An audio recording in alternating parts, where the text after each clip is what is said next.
I had planned the hike for weeks. It was supposed to be a solo trip, just me, the trees, and the endless sky stretching over the mountains. I had done this kind of thing before, packing light but smart, mapping out the route in advance, and keeping my gear in top shape. I wasn't a beginner. I knew what I was doing. The trail I chose was deep in the wilderness, far from any tourist-heavy spots. It wasn't some well-paved path with signs and maps at every corner.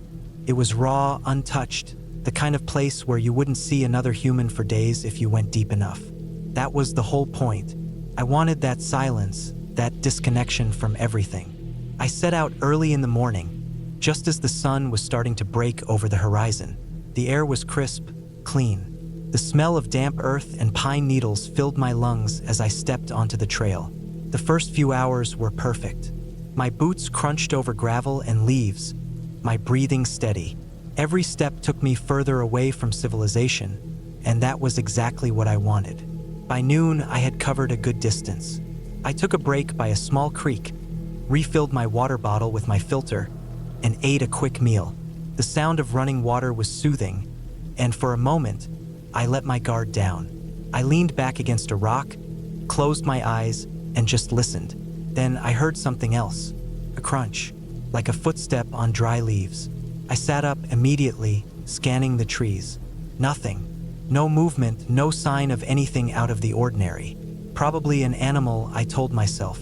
This deep in the woods, it was normal to hear things. I shook off the unease and continued. The trail got steeper as I climbed, the terrain more rugged. Rocks jutted out at awkward angles. Tree roots snaked across the ground like veins. I moved carefully, focusing on my footing. But that feeling, like I wasn't alone, stuck with me. Hours passed. The sun dipped lower, casting long shadows through the trees. I needed to set up camp before it got too dark. I found a relatively flat clearing near a cliffside, giving me a good view of the valley below. It was beautiful, but something about it felt off. I ignored it. I was just tired, I told myself. I set up my tent, built a small fire, and ate my dinner. The sky turned from orange to deep purple, then black. The stars looked sharper out here, the air colder. That's when I heard it again. A footstep, closer this time. I froze, my heart hammering in my chest. I grabbed my flashlight and aimed it toward the trees. The beam cut through the darkness, landing on nothing but trunks and branches. I stayed still for a long time, listening. The fire crackled beside me. The wind rustled the leaves, but there was nothing else. Maybe my mind was playing tricks on me. Being alone out here, surrounded by darkness, could do that to you. I forced myself to relax, climbed into my tent, and zipped it up. My knife was within reach, just in case. Sleep didn't come easily. Every little sound made me open my eyes. The wind, the distant hoot of an owl, the shifting of the trees. And then something different, something moving just outside my tent. I held my breath. My fingers curled around the handle of my knife. The sound was slow, deliberate, not the skittering of a small animal. Something larger. I waited and waited, then silence. Minutes passed, maybe longer. Eventually, exhaustion took over, and I drifted into a light, uneasy sleep. Morning came, and I unzipped my tent cautiously. The first thing I noticed was the ground. The dirt around my camp was disturbed, like someone had been walking in circles. But there were no clear footprints, just impressions. I packed up quickly. My gut told me to leave, but I was deep in the trail. It would take at least a full day to get back. I had no choice but to keep moving. The unease never left me. Every few minutes, I stopped to listen. The forest felt different now, less welcoming. By midday, I reached a narrow pass between two cliffs. The path was tight, just a few feet across, with sheer drops on either side. I moved carefully, hugging the rock face. Then I heard it, a sound behind me, a scrape, like a boot against stone. I whipped around, but there was nothing, just empty space and the trees below. My pulse pounded in my ears. I turned back and kept moving, faster now.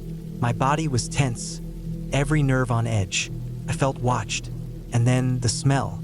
It was faint at first, A hint of something foul, something rotten. It got stronger as I moved forward, until it was unbearable, like death baking under the sun. I reached a bend in the trail, and that's when I saw it. A backpack, torn open, the contents scattered. A few feet away, something worse. Shreds of clothing, a boot with the laces still tied, dried stains on the rocks. My stomach dropped. I wasn't the only one who had come this way, and whoever had been here before me hadn't made it out. I didn't think. I just ran. I didn't care about the trail anymore. I moved as fast as I could, crashing through branches, stumbling over rocks. I didn't stop until I saw the first signs of civilization. A sliver of a road through the trees. When I finally reached my car, I locked the doors, my hands shaking as I turned the key in the ignition. I never went back. Later, I searched for missing person reports in the area. There were several. Names, faces, people who had gone hiking and never returned. I don't know what I heard that night. I don't know what left those marks around my tent or who or what was watching me. But I do know one thing. Something is out there, and it doesn't want to be found. I don't know why I agreed to stay in that cabin. Maybe it was the price, dirt cheap for a week in the middle of nowhere. Maybe it was the idea of disconnecting. No service, no emails, just me and my thoughts. Or maybe I just wanted to prove to myself that I wasn't scared of being alone in the woods. I packed light, just some clothes, a flashlight, a few cans of food, and a hunting knife I kept more for comfort than necessity. The drive up was long, the roads narrowing as the trees thickened. The last few miles were on a dirt path, the kind that makes you nervous about getting stuck if it rained. By the time I reached the cabin, the sun was already starting to dip behind the trees. The cabin was small but sturdy looking. Just one floor, wooden walls darkened by time, and a roof that sagged a little in the middle. The front door creaked when I pushed it open. Inside, the air was stale. Dust floated in the fading light.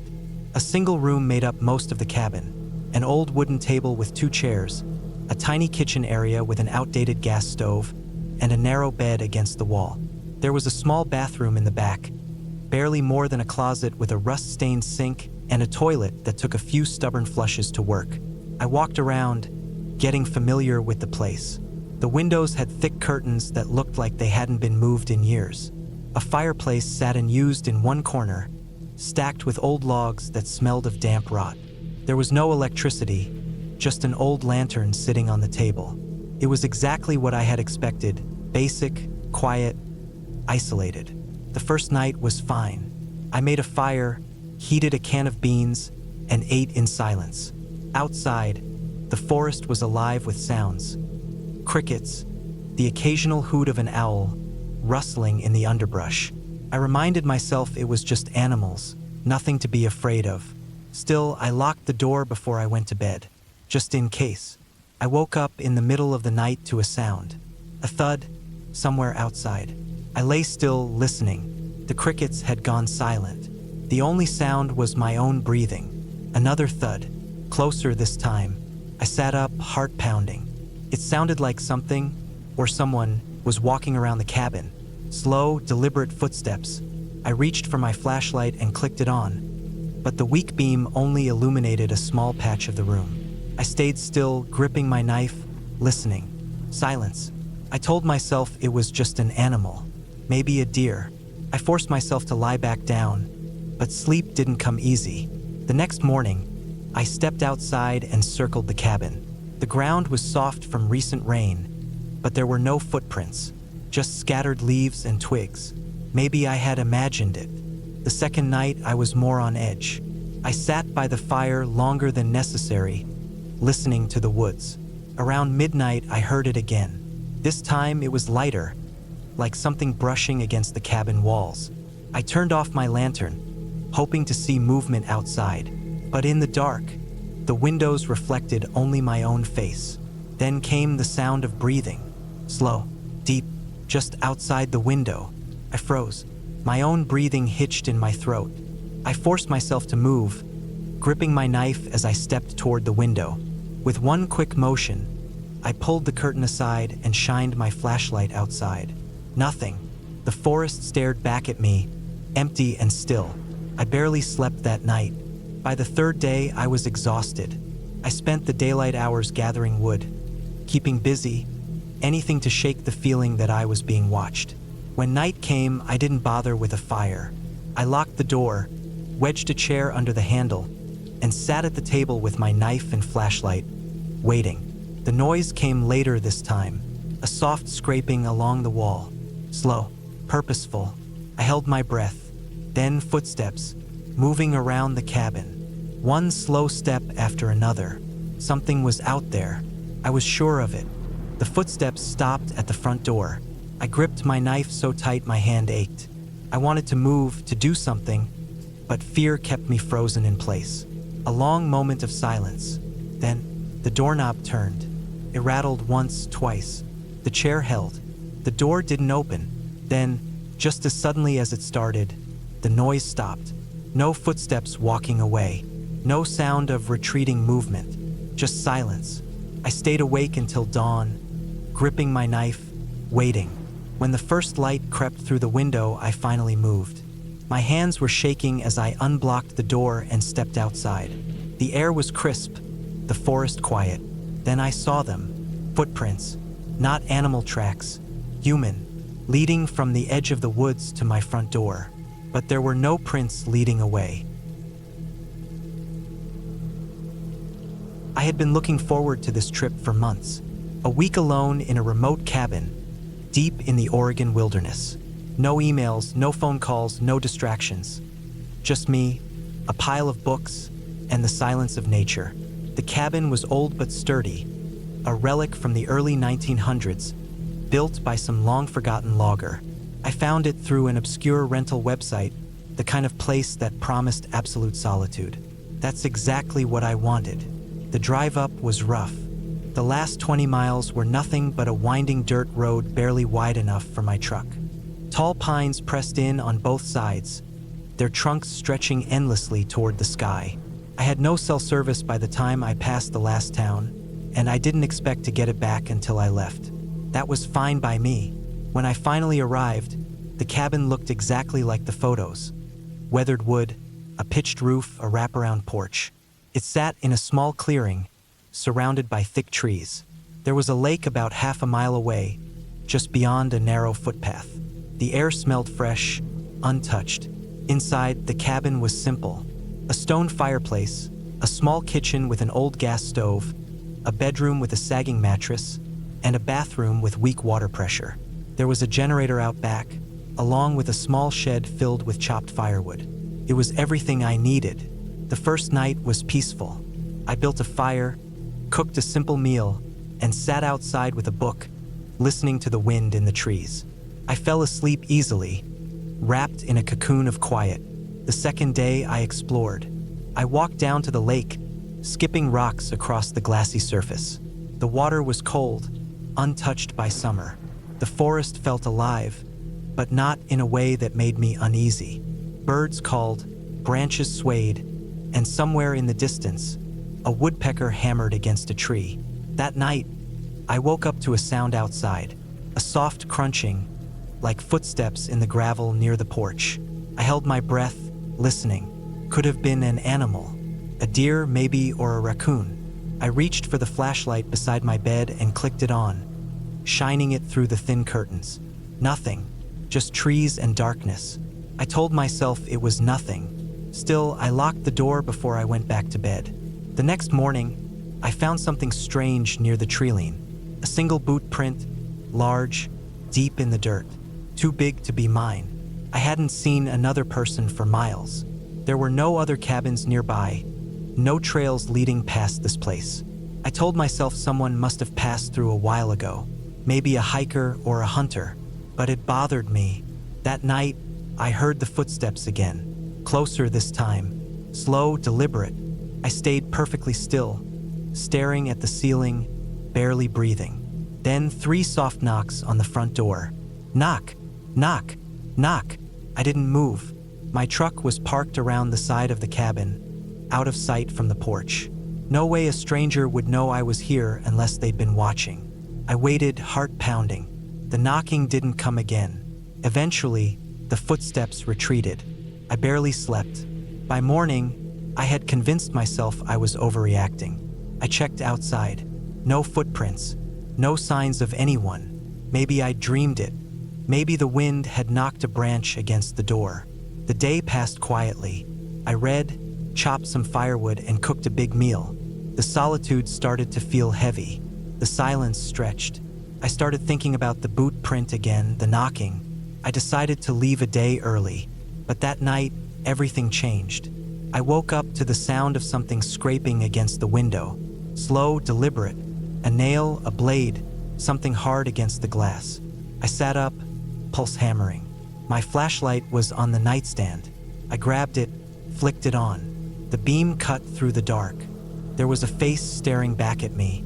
For a second, I couldn't move. My brain refused to understand what I was seeing. Just outside the window, inches from the glass, was a man. Gaunt, hollow eyes, sunken cheeks. He didn't flinch at the light. He just stood there, staring. His hand, pale and thin, pressed against the window pane. I lunged for my bag, fumbling for the hunting knife I'd packed. When I looked back, he was gone. I didn't sleep after that. I sat in the chair by the fireplace, knife in my lap, staring at the door, listening. At some point, exhaustion won. My eyes closed. When I woke up, the sun was rising. The first thing I did was check outside. My truck tires were slashed. All four. The footprints led back into the woods. I packed what I could and left on foot. The nearest town was 20 miles away. I had no choice. I kept my knife in one hand, my flashlight in the other, constantly looking over my shoulder. The forest felt different now. Every sound made my skin crawl. Every shadow felt like it was watching. I walked for hours. The sun rose higher. My legs ached. Then I saw the cabin. My cabin. I had been walking in circles. Panic gripped me. I had followed the road. How had I ended up back here? My throat was dry, my hands shaking. I didn't go inside. Couldn't. I turned and ran. This time I didn't stop. I ran until my lungs burned, until my vision blurred. I ran until I saw power lines, until I heard the distant hum of an engine. A highway. I stumbled onto the asphalt, waving my arms. A truck slowed, then stopped. The driver rolled down the window, eyes wide. "You all right?" he asked. I couldn't answer. I just climbed into the passenger seat, shaking. He drove me to the nearest town. I told the police everything. They hiked up to the cabin, found my truck, my bags, the slashed tires, but no footprints, no sign that anyone else had ever been there. They didn't believe me. Maybe they were right. Maybe I imagined it. Maybe isolation played tricks on my mind. But sometimes at night, I still see that face, pressed against the glass, watching. I had been looking forward to this trip for months. A week alone in a remote cabin, deep in the Oregon wilderness. No emails, no phone calls, no distractions. Just me, a pile of books, and the silence of nature. The cabin was old but sturdy, a relic from the early 1900s, built by some long-forgotten logger. I found it through an obscure rental website, the kind of place that promised absolute solitude. That's exactly what I wanted. The drive up was rough. The last 20 miles were nothing but a winding dirt road barely wide enough for my truck. Tall pines pressed in on both sides, their trunks stretching endlessly toward the sky. I had no cell service by the time I passed the last town, and I didn't expect to get it back until I left. That was fine by me. When I finally arrived, the cabin looked exactly like the photos. Weathered wood, a pitched roof, a wraparound porch. It sat in a small clearing, surrounded by thick trees. There was a lake about half a mile away, just beyond a narrow footpath. The air smelled fresh, untouched. Inside, the cabin was simple. A stone fireplace, a small kitchen with an old gas stove, a bedroom with a sagging mattress, and a bathroom with weak water pressure. There was a generator out back, along with a small shed filled with chopped firewood. It was everything I needed. The first night was peaceful. I built a fire, cooked a simple meal, and sat outside with a book, listening to the wind in the trees. I fell asleep easily, wrapped in a cocoon of quiet. The second day I explored. I walked down to the lake, skipping rocks across the glassy surface. The water was cold, untouched by summer. The forest felt alive, but not in a way that made me uneasy. Birds called, branches swayed, and somewhere in the distance, a woodpecker hammered against a tree. That night, I woke up to a sound outside, a soft crunching, like footsteps in the gravel near the porch. I held my breath, listening. Could have been an animal, a deer maybe, or a raccoon. I reached for the flashlight beside my bed and clicked it on, shining it through the thin curtains. Nothing, just trees and darkness. I told myself it was nothing. Still, I locked the door before I went back to bed. The next morning, I found something strange near the treeline.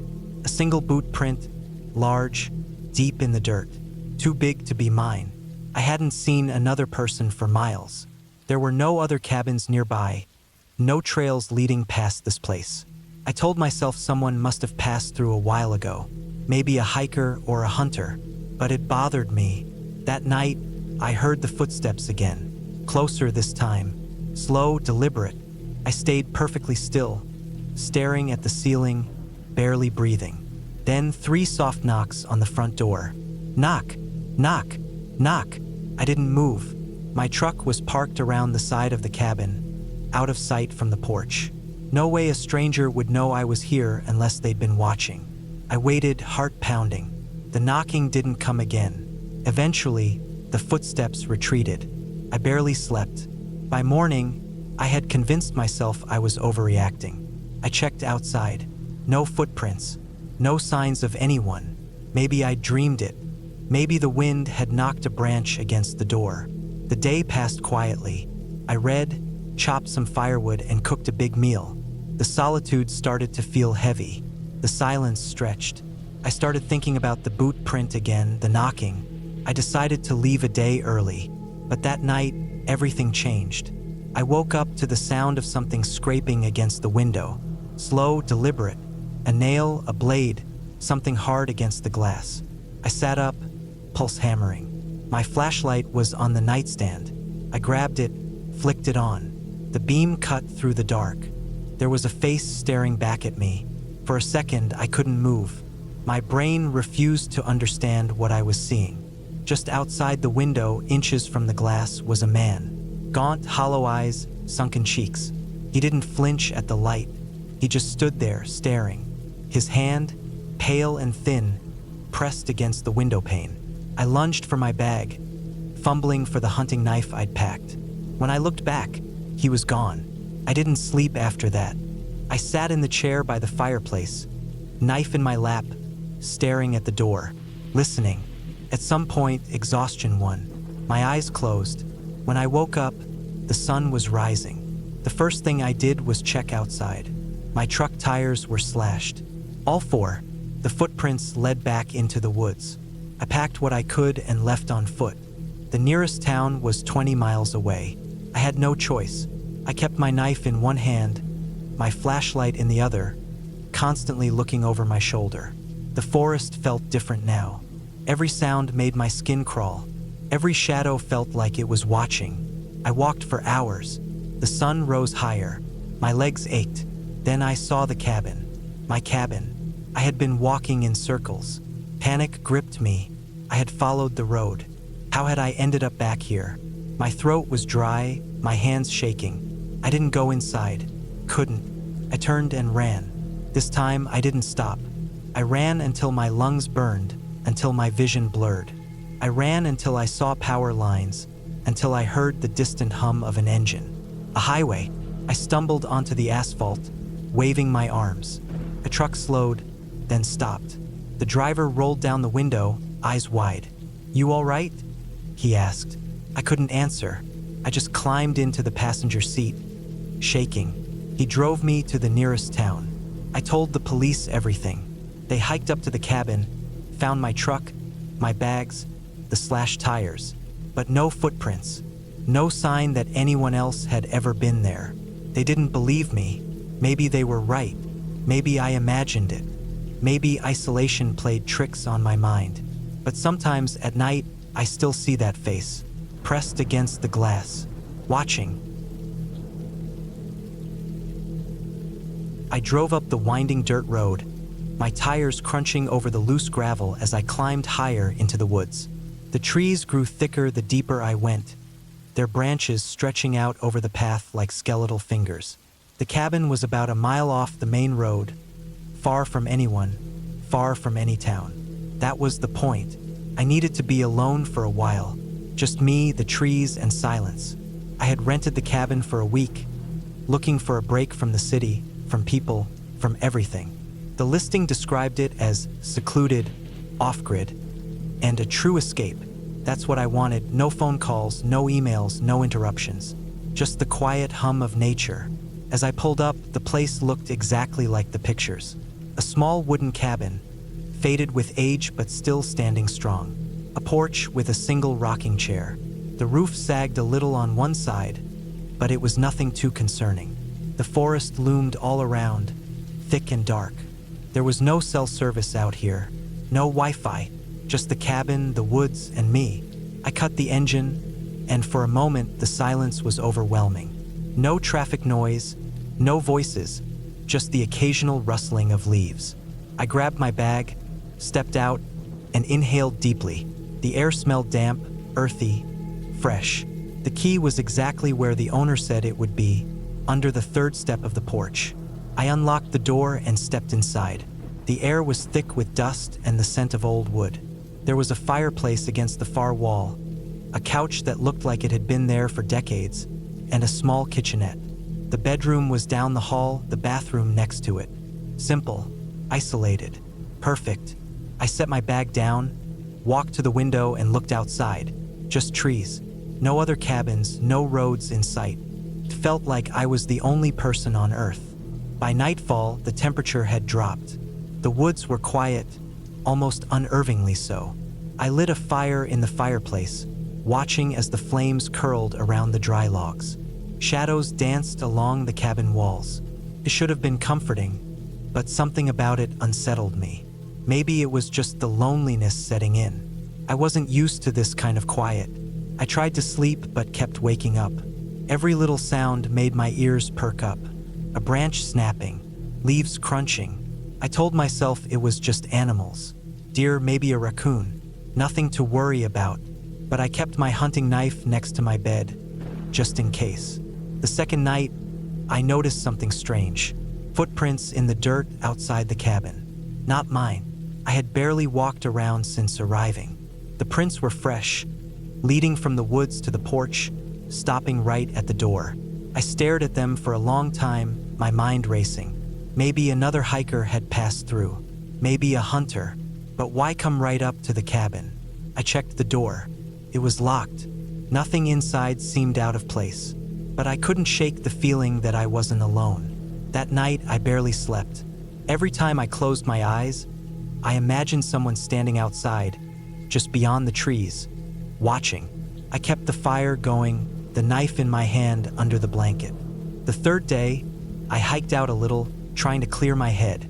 I found another set of footprints, deeper in the woods. Same size as the ones near my cabin. Someone had been out here, recently. I turned back, quickening my pace. My heart was hammering in my chest. I locked the door as soon as I got inside and pushed the couch in front of it. It felt ridiculous, but I didn't care. That night, I woke to the sound of something tapping on the window. I froze. The fire had burned down to embers. The cabin was nearly pitch black. My breath felt too loud. I reached for my knife. The tapping came again. A slow, deliberate sound. Not wind, not an animal. It was a pattern, like someone was testing if I was awake. I didn't move. I listened. The tapping stopped. A long silence followed. Then the doorknob rattled. My stomach dropped. Someone was out there. I gripped the knife tighter, barely breathing. The doorknob rattled again, harder this time. The couch blocked it from opening, but I could hear them trying. Then silence. Minutes passed, maybe an hour. My muscles ached from holding so still. I didn't move until the first light crept through the window. I pushed the couch away slowly, listening. I I cracked the door open. No footprints. No sign anyone had been there. But I knew what I heard. I packed my bag. I didn't care that I had paid for a full week. I wasn't staying another night. I threw everything into my car, started the engine, and drove, my hands shaking on the wheel. I didn't stop until I hit the highway miles away. Only then did I pull over, my heart still racing. I checked my phone. Service returned. Dozens of missed calls, messages. But one notification made my blood run cold. The cabin's security camera had sent an alert. The owner had told me it was broken, just there to scare off trespassers. But the app showed a new recording. I clicked it. The screen was dark, grainy. Then, a shape moved near the porch. A figure. Someone standing at the door, facing it for a long time, motionless. Then they turned, looking directly into the camera, and smiled. I had been driving for hours, and the deeper I got into the forest, the less my phone had signal. The GPS gave up a while ago, leaving me with printed directions I had barely glanced at before leaving. The road was narrow, barely more than a dirt path, with trees pressing in from both sides. The sky had turned a dull gray, the kind that made everything feel colder than it was. I had rented a cabin for the weekend. The listing described it as secluded, perfect for peace and quiet. And at the time, that sounded exactly like what I needed. Work had been draining. My apartment felt suffocating. And I just wanted a few days where I didn't have to hear another person's voice. But now, as I drove deeper into the woods, I started wondering if I had made a mistake. The last stretch of the road was the worst. It was barely wide enough for my car, with roots and rocks jutting out. If I got stuck out here, I had no idea how I'd get help. I hadn't passed another car for at least an hour. When I finally reached the cabin, relief washed over me. It was small, just one story, made of dark wood with a metal roof. There was a small porch, and beyond it, a lake stretched out, still and silent. It was beautiful in a lonely sort of way. I grabbed my bag and went inside. The air smelled like old wood and dust. The cabin was simple. A bed against the far wall, a fireplace, a tiny kitchen, and a bathroom that looked like it hadn't been updated in decades. No TV, no Wi-Fi, just me and the quiet. The first few hours were nice. I made coffee, sat on the porch, and listened to the water lap against the shore. But as the afternoon faded, an uneasiness settled over me. Maybe it was the isolation, or maybe it was just being in an unfamiliar place, but I couldn't shake the feeling that something was off. It started with small things. A creak from the other side of the cabin when I wasn't moving. The feeling of being watched when I looked out into the trees. A branch snapping in the distance. I told myself it was just the forest settling, the wind, animals. That night, I locked the door and double-checked the windows before going to bed. The silence was suffocating. In the city, there was always noise, cars, voices, sirens. Out here, the quiet had weight to it. Every small sound seemed louder. I woke up in the middle of the night to something tapping against the window. My heart pounded as I lay still, listening. It was slow, deliberate, like someone was testing to see if the glass would break. I didn't move. I just stared at the ceiling, barely breathing. After a minute, the tapping stopped. I stayed awake for hours, listening. I wanted to believe it was a tree branch, but there were no trees close enough to the window. The next morning, I checked outside. There were no footprints, no signs that anything had been near the cabin. I almost convinced myself I imagined it. The day passed slowly. I tried to distract myself, reading, walking along the lake, but I couldn't shake the feeling that I wasn't alone. I kept catching movement from the corner of my eye, but every time I turned, there was nothing. That night, I barricaded the door with a chair. It felt ridiculous, but it made me feel a little safer. I lay in bed, listening. The wind picked up, making the trees groan. Then, around 2 a.m., I heard it again. The tapping. This time, it was at the back window. Slow, rhythmic. My stomach twisted. I reached for my phone, but of course, there was no signal. I lay there, frozen, listening. Then came the sound of footsteps. Soft, deliberate, moving from the back of the cabin to the front porch. I held my breath. The chair against the door suddenly felt useless. The footsteps stopped. Then a long, slow exhale right outside the door. I couldn't move. My hands gripped the blanket so tightly my fingers ached. Minutes passed, maybe hours. I didn't sleep. I just lay there waiting. When the first light of dawn filtered through the window, I finally moved. My body was stiff, sore. I forced myself to get up and check outside. Nothing. No footprints, no signs of anything. But I knew what I heard. I packed my things in record time. The weekend wasn't worth it. I grabbed my keys and went to the car, my hands shaking as I unlocked the door. The drive back felt longer. Every shadow between the trees looked like it was watching me. I didn't breathe easy until I saw the first sign of civilization. When I got home, I checked the listing again. The pictures looked the same, the description was the same, but something was different. The comments. A new one had been added the night before. Did anyone else hear footsteps outside at night? I shut my laptop. I didn't need to know the answer. I don't know if I'll ever sleep right again. It's been a week since I left that cabin, and I still can't shake the feeling that I left something unfinished. Or maybe something unfinished is still waiting for me. I had rented the place for a few days, hoping for some quiet. Work had drained me. City noise had started to wear on my nerves, and I needed to clear my head. A buddy of mine told me about this cabin up in the mountains. It was far from the nearest town, deep enough in the woods that I wouldn't hear anything but nature. It sounded perfect. Just me, some books, and the stillness of the wilderness. I arrived late in the afternoon, just as the sun was dipping behind the peaks. The drive up was rough. The road was more of a dirt path, full of potholes and lined with thick trees that seemed to lean in too close. By the time I reached the cabin, my car was coated in dust. The cabin itself looked sturdy, made of old, weathered wood. It was small but had everything I needed.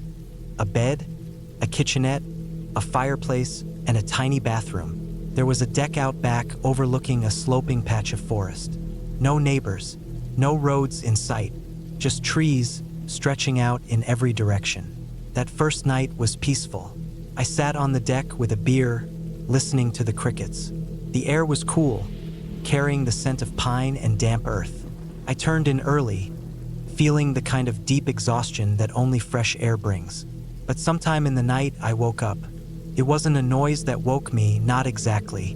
More like a shift, a feeling that something had changed. I lay there, staring at the dark ceiling, my ears straining. The forest outside was silent, too silent. No crickets, no wind, just dead air. I sat up, my skin prickling. I reached for my phone, but there was no service. I hadn't expected much signal this far out, but something about being completely cut off in that moment unsettled me. I got up and walked to the window. The moon was bright, casting silver light over the trees. Everything looked normal, but that silence, it was wrong. I told myself it was nothing, just my mind playing tricks. But I didn't sleep much after that. The next morning, I forced myself to shake off the weird feeling. I made coffee, ate breakfast, and decided to explore a little. I found a trail behind the cabin that led deeper into the woods. The trees were thick, their branches tangled like fingers. The air was cool under the canopy, but there was a damp, rotten smell that I couldn't place. About half a mile in, I found something strange. A clearing with a pile of old, rusted tools. An axe head without a handle, a saw with broken teeth, a hammer so rusted it looked like it had been sitting there for years. But there were no signs of a cabin, no remnants of a structure. Just tools, abandoned in the middle of nowhere. I felt a chill creep up my spine. There was something wrong with the place. The way the trees seemed to lean inward, the way the silence felt too thick. I turned back, walking faster than I meant to. By the time I reached the cabin, my heart was hammering. I spent the rest of the day inside, trying to read, but I couldn't focus. Every little noise made me jump. By evening, the silence had returned. The same suffocating quiet. I kept checking the window, half expecting to see something moving in the trees. But there was nothing, just stillness. That night, I woke again. This time, it was a sound, faint, barely there. a soft scraping like something dragging against wood. I held my breath, listening. Came again from outside, from the deck. I grabbed the flashlight by my bed and clicked it on. The beam shone weakly through the window, illuminating the deck. Nothing. I hesitated, then slowly made my way to the door. I pressed my ear against it, heart pounding. The sound had stopped. I counted to 10, then cracked the door open, shining my light outside. The deck was empty. The forest beyond was black, the trees like shadows against shadows. But then I saw it. Faint scratches on the wooden planks. Fresh. They hadn't been there before. I locked the door and sat up the rest of the night, every nerve on edge. The next morning, I decided I'd had enough. Whatever was out there, I didn't want to find out. I packed my things, loaded up the car, and got the hell out. As I pulled onto the dirt path, I glanced at the cabin one last time. That's when I saw them. Footprints, leading from the trees to the deck.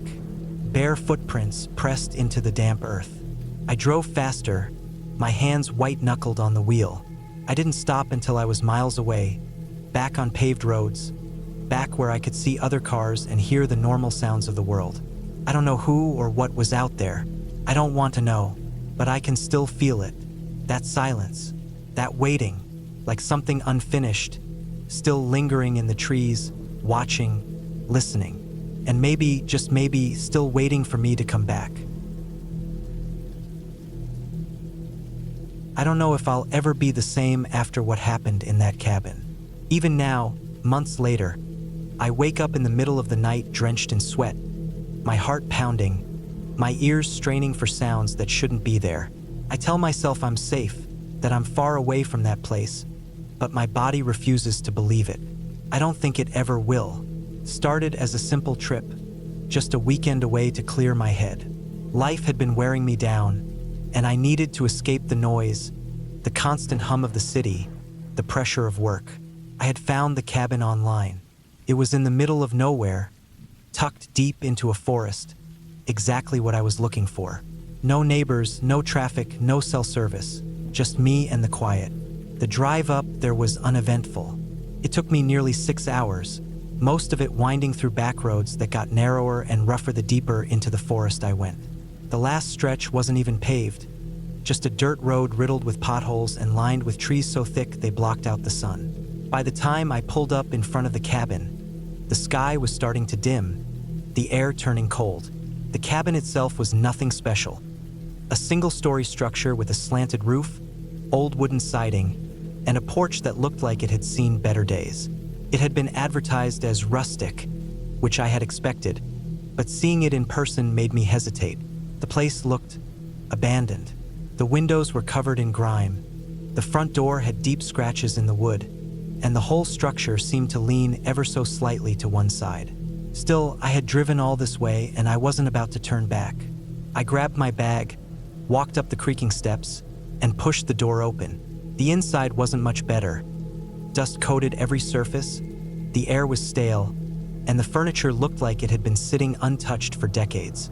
The only light came from the fading sun through the dirty windows, casting long shadows across the wooden floor.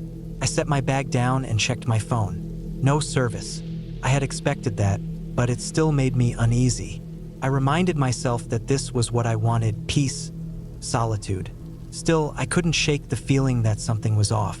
I explored the cabin, checking each room. There was a small kitchen with an old stove, a fridge that barely worked, and cabinets filled with dust-covered dishes. The bathroom was tiny, with a sink that dripped constantly.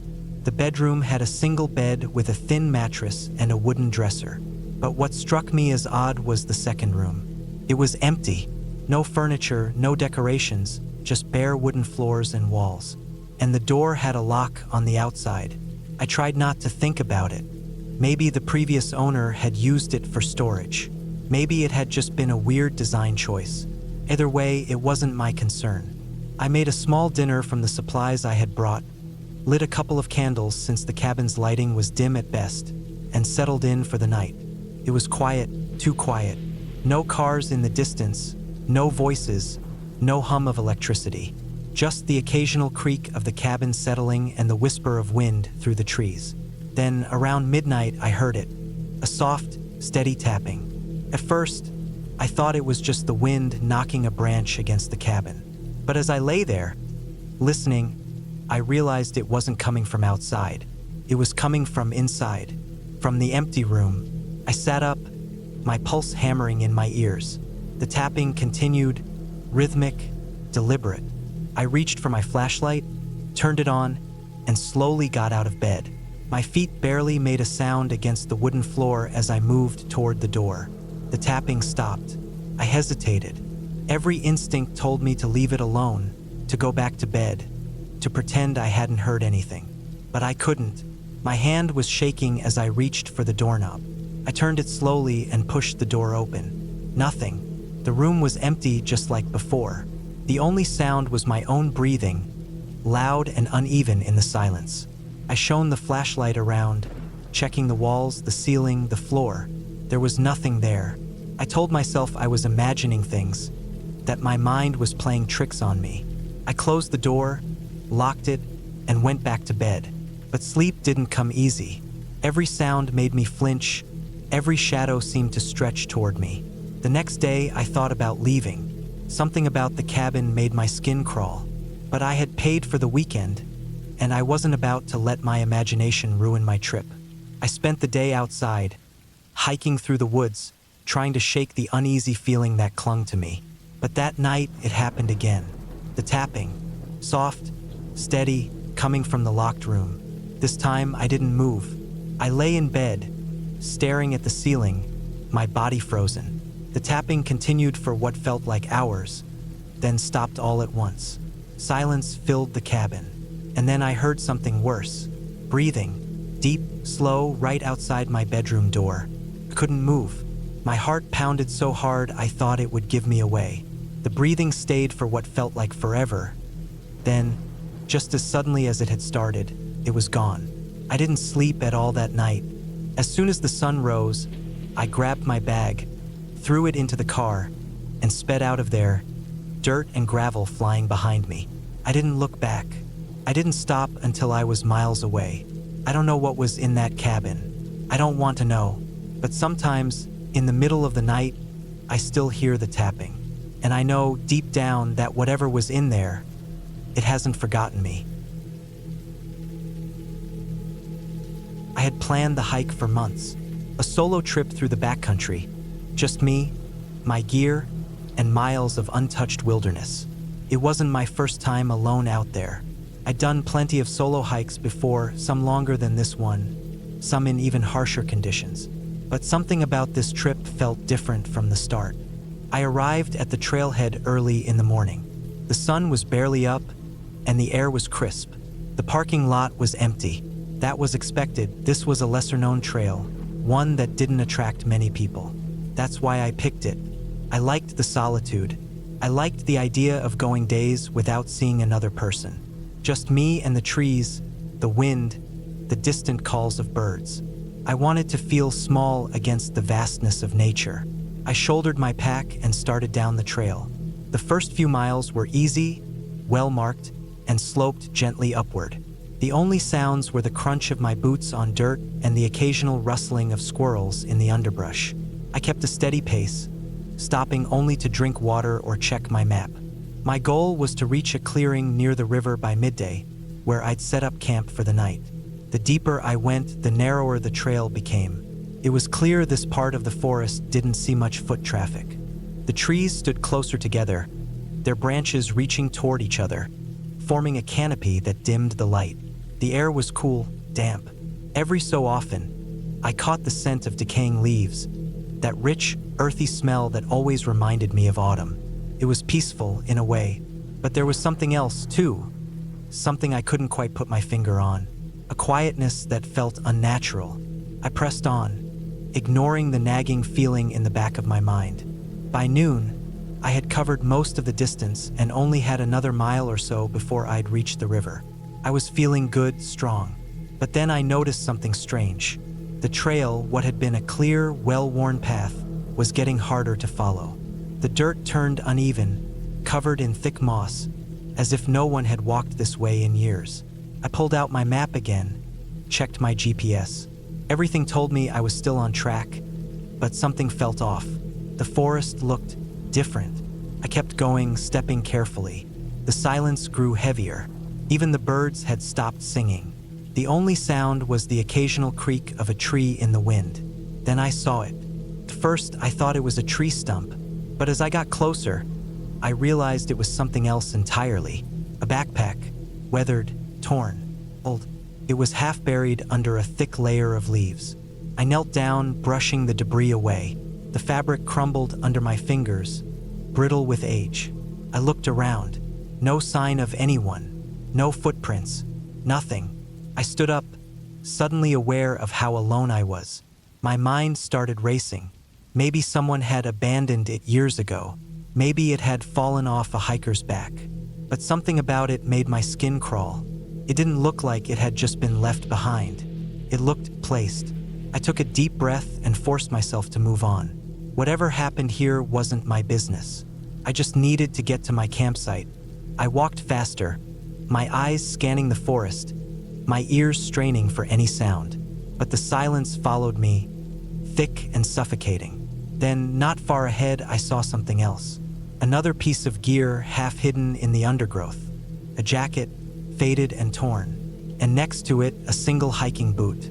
My stomach dropped. The boot wasn't old. It wasn't crumbling like the backpack.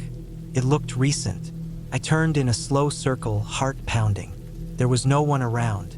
No signs of movement. The forest stood still, watching. Something was very wrong. I needed to leave. Now, I pulled out my GPS again, ready to turn back. But when I looked at the screen, my blood ran cold. No signal. I tried my phone. Same thing. No service. My hands felt clammy, my breathing shallow. I wasn't lost. I knew that. But suddenly, I felt like I had stepped into a place I wasn't supposed to be. I started back the way I came, moving quickly, trying not to panic. But after 20 minutes of walking, I stopped. The trail was gone. I should have reached the last marker by now. I should have recognized something, a tree, a rock formation, anything. But the landscape had changed. Or maybe I had. I turned in another slow circle, my pulse hammering in my ears. I wasn't lost. I was somewhere else. I swallowed hard and forced myself to think. I had food, water, and shelter. I wasn't in immediate danger. I needed to stay calm. I decided to set up camp while I still had daylight. I found a relatively flat area between two trees and pitched my tent. I gathered firewood, lit a small fire, and sat with my back against a tree, forcing myself to eat even though my stomach was tight with unease. The fire crackled, its glow pushing back the dark. I kept my headlamp on, scanning the trees every few minutes, expecting. What? I didn't know. I barely slept. Every rustle in the bushes sent my heart racing. Every creak of the trees made my skin crawl. I told myself it was just my mind playing tricks on me. Just the isolation, the darkness, the unfamiliar terrain. But then, just before dawn, I heard it. Footsteps. Not the random crunch of an animal in the brush. Not the shifting of branches in the wind. Real, deliberate footsteps. Close. I held my breath, body frozen. The fire had burned low, just embers now. Barely enough light to see beyond the edge of my camp. I strained my ears, listening. Silence. And then, just as the first light of morning crept through the trees, I saw them. Bare footprints in the dirt. Fresh. They hadn't been there the night before. I packed up faster than I ever had in my life. I didn't care if I left things behind. I just needed to get out. I didn't stop. I didn't look back. I moved as fast as I could, pushing through branches, stumbling over roots, my breath ragged. And then, finally, I saw it. The parking lot. My car. I almost collapsed with relief. I don't know how I got off the trail. I don't know who or what was out there with me. But I do know one thing. I'm never hiking alone again. I love the outdoors. Always have. There's something about being surrounded by nothing but trees, dirt, and the sounds of nature that makes me feel at peace. I've been camping my whole life, and I've always considered myself prepared. No matter what could go wrong, I always had a plan. But this time I wasn't ready. It was late September, and I decided to do a solo camping trip. I had done it plenty of times before and never had a problem. I picked a spot deep in a national forest, away from the crowds and noise. It wasn't a designated campground, just a clearing I had found on an old map. Getting there wasn't easy. The roads were rough, barely more than dirt paths, and full of potholes. My truck's tires kicked up dust as I drove further and further away from civilization. After nearly an hour on those back roads, I finally reached my spot. It was perfect.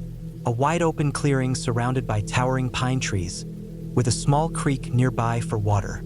I got to work setting up camp. I pitched my tent near the tree line, set up my cooking gear, and gathered some firewood. The air was crisp, carrying the scent of damp earth and pine needles. The sun was dipping lower, and the sky turned orange and pink. It was peaceful. The first night was uneventful. I cooked some food, sat by the fire, and listened to the distant hoots of an owl. The silence was comforting. No people, no city noise, just me and nature. I eventually crawled into my sleeping bag, letting the night take over. I woke up around 3 a.m. to the sound of movement outside my tent. My heart started pounding immediately. I lay still, holding my breath, listening. It wasn't the sound of a small animal, it was heavier. Something was walking around my campsite. I slowly reached for my flashlight and unzipped the tent just enough to peek outside.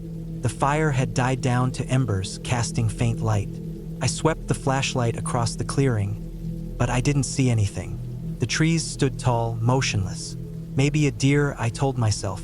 I waited a few more minutes, listening, but the sound was gone. I eventually went back to sleep, though it took a while for my heart to slow down. The next morning, I found footprints around my campsite. Not animal tracks, human ones. They weren't mine. My boots had a distinct pattern, and these prints were different. The dirt was disturbed near my tent, like someone had been standing there for a while. A chill ran down my spine. I was miles away from any other campsite. Who else would be out here? I tried to brush it off, convincing myself it was an old footprint I hadn't noticed before. Still, I kept my knife on me as I went about my day. The second night, I built a bigger fire. It made me feel safer, though I wasn't sure why. Fire wouldn't stop someone from sneaking around my camp. As I sat by the flames, I kept my ears open. Every crack of a branch, every rustle of leaves made my skin crawl. I told myself I was being paranoid. I went to bed, keeping my knife within reach. Sleep didn't come easily. I kept hearing noises, faint ones, just beyond my campsite. A twig snapping, a distant shuffling. Every time I sat up to listen, it went silent. At some point, exhaustion took over, and I drifted off. But then, in the dead of night, I woke up suddenly. It wasn't a sound that woke me. It was something else. A feeling, like I was being watched. I didn't move at first. I just lay there, my ears straining. And then I heard it, breathing, right outside my tent. Slow, steady breaths. Not an animal. Person. My blood turned to ice. My hand wrapped around my knife. I stayed completely still, trying to control my own breathing. Then the worst part, the zipper of my tent started moving. Slowly, inch by inch, it was being pulled down from the outside. I reacted instantly. I shot up, yelling as loud as I could. I grabbed my flashlight and shined it straight at the tent door. The zipper stopped. For a split second, there was nothing but silence. Then I heard fast, heavy footsteps running away into the woods. I scrambled out of my tent, knife in one hand, flashlight in the other. I pointed the beam toward the trees, but I saw nothing, just darkness and shadows. My whole body was shaking. Someone had been out there. Someone had been trying to get into my tent. I threw everything I could into my truck. I didn't bother packing neatly. I just wanted to get out. I could still feel eyes on me as I rushed to leave. The drive back was a blur. I didn't stop until I reached the main road, where I finally pulled over, my hands still trembling. I never went back to that spot. Never even tried to find out who it was. Some things I think are better left unknown. But one thing's for sure, I'll never camp alone again. I never liked being alone in the woods. It wasn't fear, exactly, but an uneasiness that crawled beneath my skin, whispering that I didn't belong there. Still, when my old friend offered me his cabin for a few days, tucked deep in the mountains, far from the noise of the city, I couldn't refuse. I needed the break. I needed the quiet. The drive was long, the last 30 miles on a narrow dirt road, winding higher through dense forest. My tires skidded on loose gravel a few times, but eventually, I reached the clearing. The cabin sat alone, framed by towering trees. It looked old but sturdy, built from thick logs with a slanted tin roof. Smoke still curled from the chimney, a sign that my friend had left the fire burning for me. That was nice of him. I stepped out of the car, stretching my stiff legs. The air smelled of pine and damp earth, a crispness that cut through my lungs. The only sound was the wind rustling through the trees. No cars, no people, just silence. I grabbed my bag and headed inside. The cabin was simple. One large room with a bed pushed against the far wall, a wood stove, and a small kitchen area. A single door led to a tiny bathroom. I set my bag down near the bed and checked my phone. No service. Not unexpected. My friend had warned me about that. "It'll be good for you," he'd said. A chance to disconnect. I wasn't so sure. The first night was quiet. I made dinner, canned soup heated over the gas stove, and read a book by lantern light. Outside, the trees swayed, their branches scratching against the roof. Occasionally, I'd hear something moving in the underbrush, probably a deer, maybe a raccoon. I forced myself to ignore it. I wasn't used to the sounds of the wild, but I reminded myself that I was the intruder here. This was their home, not mine. I fell asleep easily, but sometime in the middle of the night, something woke me. A sound soft, deliberate, a creaking floorboard. My breath caught in my throat. I lay still, listening. The fire had burned low, casting weak orange light across the room. I strained my ears.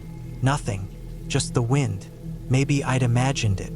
I rolled over, pulling the blanket tighter around me, and forced myself to go back to sleep. The next day, I explored a bit. There was a small river a short walk from the cabin, its water clear and ice-cold. I followed a narrow trail along the bank, finding old footprints in the mud. Human footprints, probably my friends, though they looked fresh. I hadn't seen any other cars on the way up, and this was private land. It had to be his. Still, I couldn't shake the feeling that I wasn't alone. I spent the day chopping wood, stacking it near the door. By evening, my muscles ached, but the work felt good. I made dinner, read more of my book, and tried to convince myself that everything was fine. That night, I woke up again.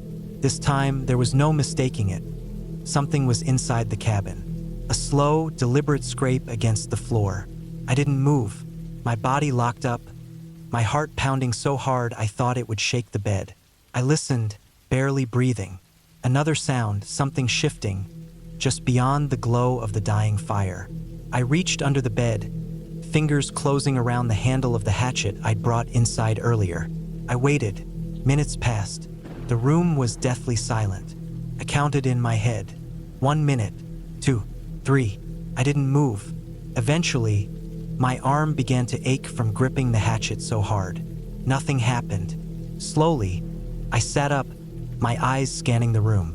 The fire had dimmed even further, but I could make out the shapes of the furniture. The door was still locked, the windows shut, but something felt wrong. I stood, moving cautiously, stepping over to the lantern on the counter. I turned it on, the soft glow filling the room. Empty. I checked the door. Locked. The windows, also locked.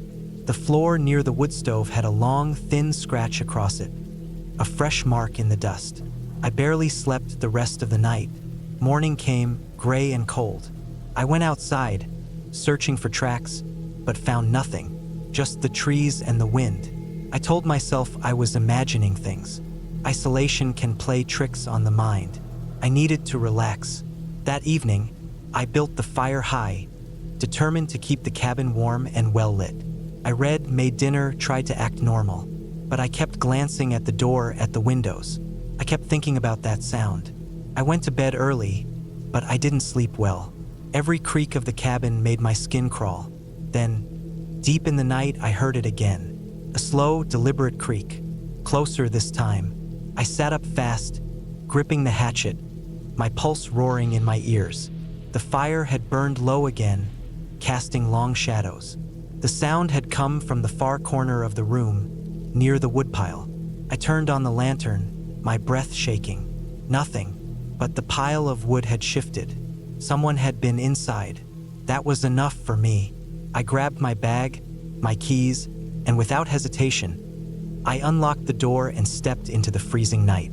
My car was parked just outside, my breath clouding in the air. I forced myself to stay calm as I unlocked it, throwing my bag into the passenger seat. The engine roared to life.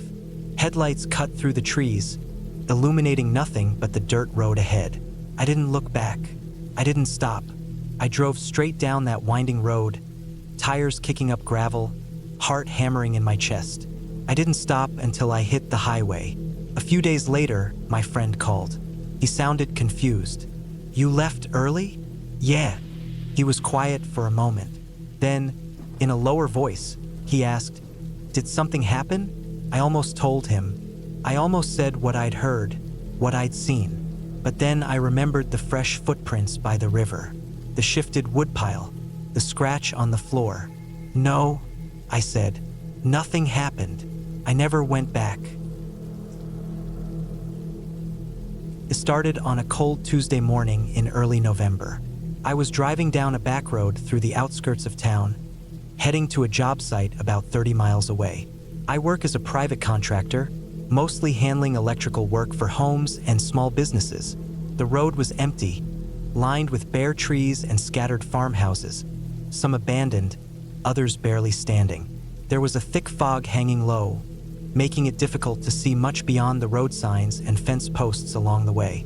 I remember checking my fuel gauge and realizing I was nearly out of gas. I hadn't noticed it before leaving, and now there weren't any stations nearby. I sighed and kept driving, hoping to come across one before my truck completely gave out. A few miles ahead, I spotted a rusted-out gas station sign, the kind that looked like it hadn't been maintained in years. The place itself was just as bad. The windows were covered in grime, the walls cracked, and the single pump looked ancient. But I had no choice. I pulled in, turned off the truck, and stepped outside. The air smelled damp, like old leaves and stagnant water. There were no other cars, no signs of life, just the wind whistling through the cracks in the building. I walked up to the pump and saw it still had a card reader, though it looked questionable at best. I slid my card in, waited, and nothing happened. I tried again. Still nothing. Frustrated, I looked around, hoping someone was inside the station. The door was slightly open, the interior dark. I hesitated but decided to step inside. The moment I pushed the door open, the smell hit me. It was a mix of mildew, dust, and something else. Something metallic like rust or blood. The lights flickered weakly, revealing a narrow space cluttered with old shelves stocked with faded snack wrappers and dust-covered bottles of soda. Behind the counter, there was an old register, but no one was there. "Hello," I called out. No answer. I walked toward the counter, feeling uneasy. There was an old notebook lying open next to the register. I glanced at it and saw messy handwriting, though I couldn't make out much of what it said. The only part one could read clearly was a date, yesterday's date. That didn't make sense. This place looked like no one had been here for years. A sound came from the back, a slow creaking, like someone shifting their weight on a weak floorboard. My breath caught in my throat. My first instinct was to leave, but curiosity kept me there. I stepped around the counter and looked toward a narrow hallway leading to the back rooms. A dim, yellow light flickered at the end, just barely illuminating the outline of a doorway. I took a step forward, and that's when I saw it. A pair of boots. Not just any boots, someone's feet. They were sticking out from behind the doorway, unmoving. My chest tightened. I didn't want to get closer, but my legs moved on their own. I inched forward, heart pounding, until I could see more. A man lay on the floor, motionless. His clothes were dirty, covered in dark stains. His face was turned away, but there was something wrong about the way he was positioned, like he had fallen, but not naturally. I swallowed hard and took a step back, suddenly aware of how quiet it was. Too quiet. My mind screamed at me to leave. Then I heard breathing, not mine, someone else's. Slow, deliberate, coming from somewhere close. I turned sharply, scanning the darkness. I couldn't see anything, but I felt it. Someone was there, watching. The hair on my arms stood up. My fingers twitched, wanting to reach for something, anything, to defend myself. But I was unarmed, completely exposed. I forced myself to move, stepping backward slowly toward the entrance. The breathing didn't stop. It didn't get closer, but it didn't go away either. It just lingered in the air, steady, controlled. I turned and walked fast, my boots echoing against the linoleum floor. I made it outside and slammed the truck door shut, locking it. My hands were shaking as I turned the key in the ignition. The engine sputtered but didn't start. "Come on, come on," I muttered, trying again. The third time, the truck roared to life, and I threw it into reverse. As I backed away, I looked toward the gas station one last time. The door I had left open was now closed, and in the window there was a shape, a figure standing there, watching me. I didn't stop to think. I hit the gas and drove off, not caring how much fuel I had left. My heart didn't stop racing until I was miles away. The station nothing but a memory in my rearview mirror. I never went back. I don't know what I saw that day, and I don't want to know. But I've had nightmares ever since. And in every one, I hear that breathing. Steady, controlled. Always just close enough to remind me it never really left. I don't know if I'll ever fully understand what happened during those 3 days in the cabin. Even now, weeks later, my body still tenses up when I hear a branch snap outside my window. I never really believed in fear, not the kind that paralyzes you. But that trip changed something in me. I had rented a small cabin in the mountains, something far off the grid. I wanted time alone, time away from the noise of the city, from people, from everything. It was a tiny thing, barely more than a shack, with a single room and a small bathroom. No Wi-Fi, no cell service, just a landline that looked like it hadn't been used in years. The first day was peaceful. I chopped some firewood, cooked a simple meal, and sat outside, listening to the quiet. There's a kind of silence in the woods that you don't get anywhere else. It's not just the absence of noise, it's the presence of something else. Something heavy, something waiting. That night, the first thing happened. I woke up suddenly, heart racing, but I didn't know why. The room was pitch black, the kind of darkness where you can't even see your hand in front of your face. I strained my ears, listening. The wind outside was still, no animals moving, nothing, just silence. I reached for my flashlight, but my fingers fumbled, knocking it to the floor. That small sound felt deafening in the quiet. Then, from outside, there was a noise. Not an animal, not the wind, a shuffle, slow, deliberate. Someone was walking around the cabin. I held my breath. I wanted to believe it was my imagination, but I knew what I heard. The sound moved, circling the cabin, careful steps on the dry leaves. My knife was in my bag across the room, but I didn't dare move. After what felt like hours, the sound stopped. I stayed awake until the sun came up, gripping my flashlight like a weapon. The next morning, I stepped outside, half expecting to find nothing. But the ground told a different story. Footprints, clear human footprints, circled the cabin. Not boots, not sneakers, bare feet. The dirt showed deep impressions where whoever it was had been standing. Just standing, watching. I told myself it had to be some hiker who got lost, maybe a drunk or a local messing around. But something about it felt wrong. I didn't see any tracks leading away. It was as if whoever it was had just disappeared. That day, I kept busy, staying close to the cabin. I tried to shake off the feeling, but it clung to me. As the sun dipped below the trees, I made sure everything was locked, checked the windows twice, and kept my knife within reach. That night, I woke up again. This time, I knew what had woken me. A sound. A wet sound. Like something dragging, sliding across the wood outside. I stayed frozen, listening. The sound moved along the front of the cabin, past the door, toward the window. I wanted to look, but something in me screamed not to. Instead, I lay still, barely breathing. Then 3 soft taps on the glass. No knocking, just taps. Light, almost curious. I didn't move, didn't breathe. I lay there, staring at the ceiling, waiting. After a while, the sound stopped. I don't know how long I stayed awake, but at some point, exhaustion took over. The next morning, I found smears on the window, dark, greasy streaks, and on the ground below, more footprints, bare feet.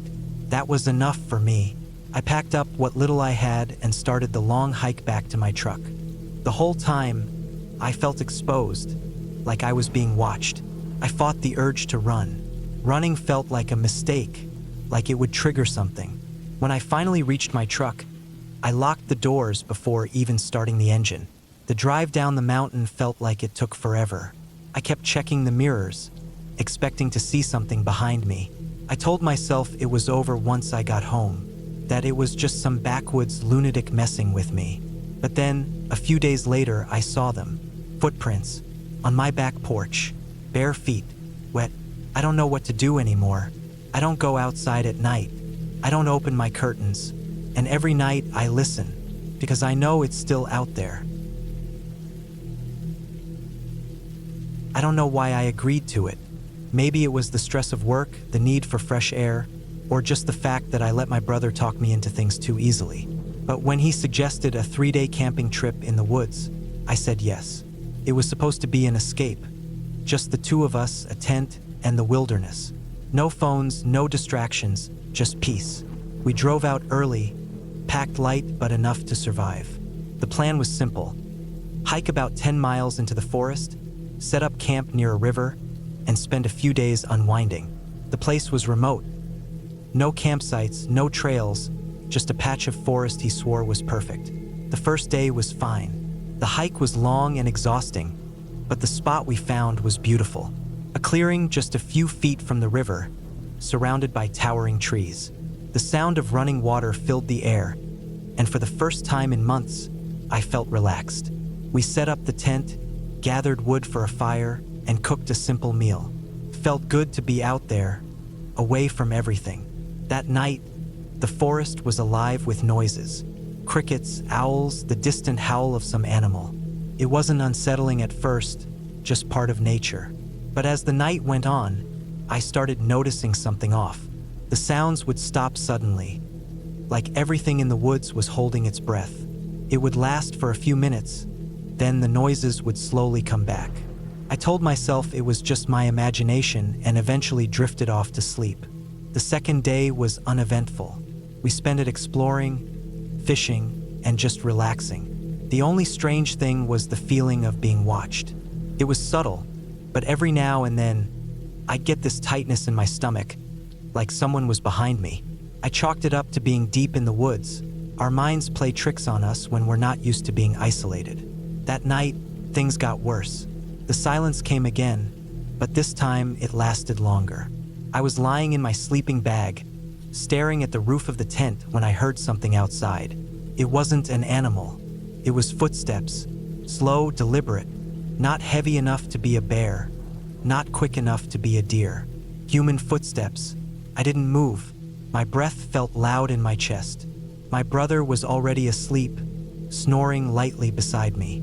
I listened, heart pounding, as the footsteps circled our tent. They were close, just a few feet away. Then, nothing, just silence. I waited, listening, every muscle in my body tense. After what felt like forever, the forest sounds returned. Crickets, the river, everything was back to normal. I told myself it was nothing, maybe just a trick of my mind, and somehow I fell asleep. Morning came, and I almost convinced myself it had been a dream. Almost. But then I saw the footprints. They weren't ours. We had been careful about where we stepped, and these prints were fresh, leading around our tent. Someone had been out there, watching us. I woke my brother up and showed him. He didn't seem as concerned as I was. Probably some hunter or hiker, he shrugged. We're not the only people who come out here. That didn't sit right with me. We hadn't seen a single person since we left the car. No signs of hikers, no distant gunshots from hunters. Just us. If someone was out there, they weren't supposed to be. We argued about leaving. He wanted to stay, said we were overreacting. I wasn't so sure, but I let him talk me into staying one more night. We spent the day trying to enjoy ourselves, but I couldn't shake the feeling that something was wrong. The woods felt different, heavier. I kept glancing over my shoulder, convinced we weren't alone. By the time night fell, I was on edge. The fire crackled, casting shadows that flickered across the trees. We ate in silence, listening to the sounds of the forest. Then the silence came again. No crickets, no owls, just a dead, suffocating quiet. My stomach twisted. I stared at my brother, and for the first time I saw fear in his eyes. Something moved in the darkness. A twig snapped, then another. My hands clenched into fists. The footsteps started again, slow and measured. They were coming closer. Then the breathing. It was soft, just beyond the firelight. Something was standing in the dark, watching us. I grabbed the hatchet we had brought for chopping wood and stood up. My brother did the same. We didn't speak, didn't move, just listened. The breathing stopped. The silence stretched on, thick and unnatural. Then, without warning, the footsteps started again. But this time they were running, fast, toward us. I didn't think. I just reacted. I grabbed my flashlight and shined it into the trees. Nothing. No movement. No figure. Just trees and shadows. The footsteps had stopped as suddenly as they had started. The silence was overwhelming. "We're leaving," I whispered. My brother didn't argue. We packed up in record time, barely speaking. Every rustle of the leaves, every crack of a branch, sent jolts of panic through me. I kept the flashlight scanning the trees, expecting to see someone watching. But there was nothing, just that suffocating feeling of being watched. The hike back was brutal. We didn't stop, didn't rest, just kept moving, pushing through exhaustion and fear. The whole way back, I felt it. That same presence, the same eyes, watching. When we finally reached the car, we threw our gear inside and locked the doors. My hands were shaking as I turned the key. The engine roared to life, and we sped out of there, leaving the woods behind. We didn't talk much on the way home. What was there to say? We both knew what had happened. Someone had been out there. Someone had watched us, stalked us. We never went back. I don't go camping anymore. I can't. Even now, years later, I still get that feeling sometimes. That tightness in my stomach, like someone is behind me, watching, waiting, because whoever was out there that night, they never wanted us to leave. I don't know why I agreed to go. Maybe it was boredom, or maybe I just wanted to get out of the city for a while. Either way, when my friend suggested a weekend camping trip in a remote forest, I didn't hesitate to say yes. I packed my gear, a tent, a sleeping bag, a knife, some food, and a flashlight with extra batteries. I wasn't new to camping, but I wasn't an expert either. I figured it would be a simple trip, just a couple of nights in the woods, away from the noise of everyday life. We drove out early on a Friday morning, heading deep into an area that barely showed up on GPS. After about 3 hours of driving, we reached the trailhead. There was no one else around, just an old wooden sign that marked the start of the trail and a dirt path leading into the thick forest. We parked the car on the side of the gravel road, grabbed our backpacks, and started hiking in. The trail was rough, barely maintained. The deeper we went, the quieter it became. No distant sounds of cars, no other hikers, just the occasional bird or rustling leaves. After about an hour, we found a clearing near a small river. It was a perfect spot. Flat ground, plenty of space, and the sound of running water nearby. We set up our tents, gathered some firewood, and settled in. The first night was uneventful. We sat by the fire, ate some canned food, and talked until we got tired. The air was crisp, and the stars were clearer than I'd ever seen. Around midnight, we put out the fire and went to our tents. I lay in my sleeping bag, listening to the wind in the trees. There was something peaceful about being so far from everything. But that peace didn't last. Sometime in the middle of the night, I woke up to a sound. At first, I thought it was just the wind, but then I heard it again, twigs snapping. Something was moving outside. I held my breath and listened. It wasn't just the occasional rustling. It was deliberate, slow footsteps. I reached for my flashlight and knife, trying to stay as quiet as possible. The footsteps stopped for a moment, then started again, circling the tent.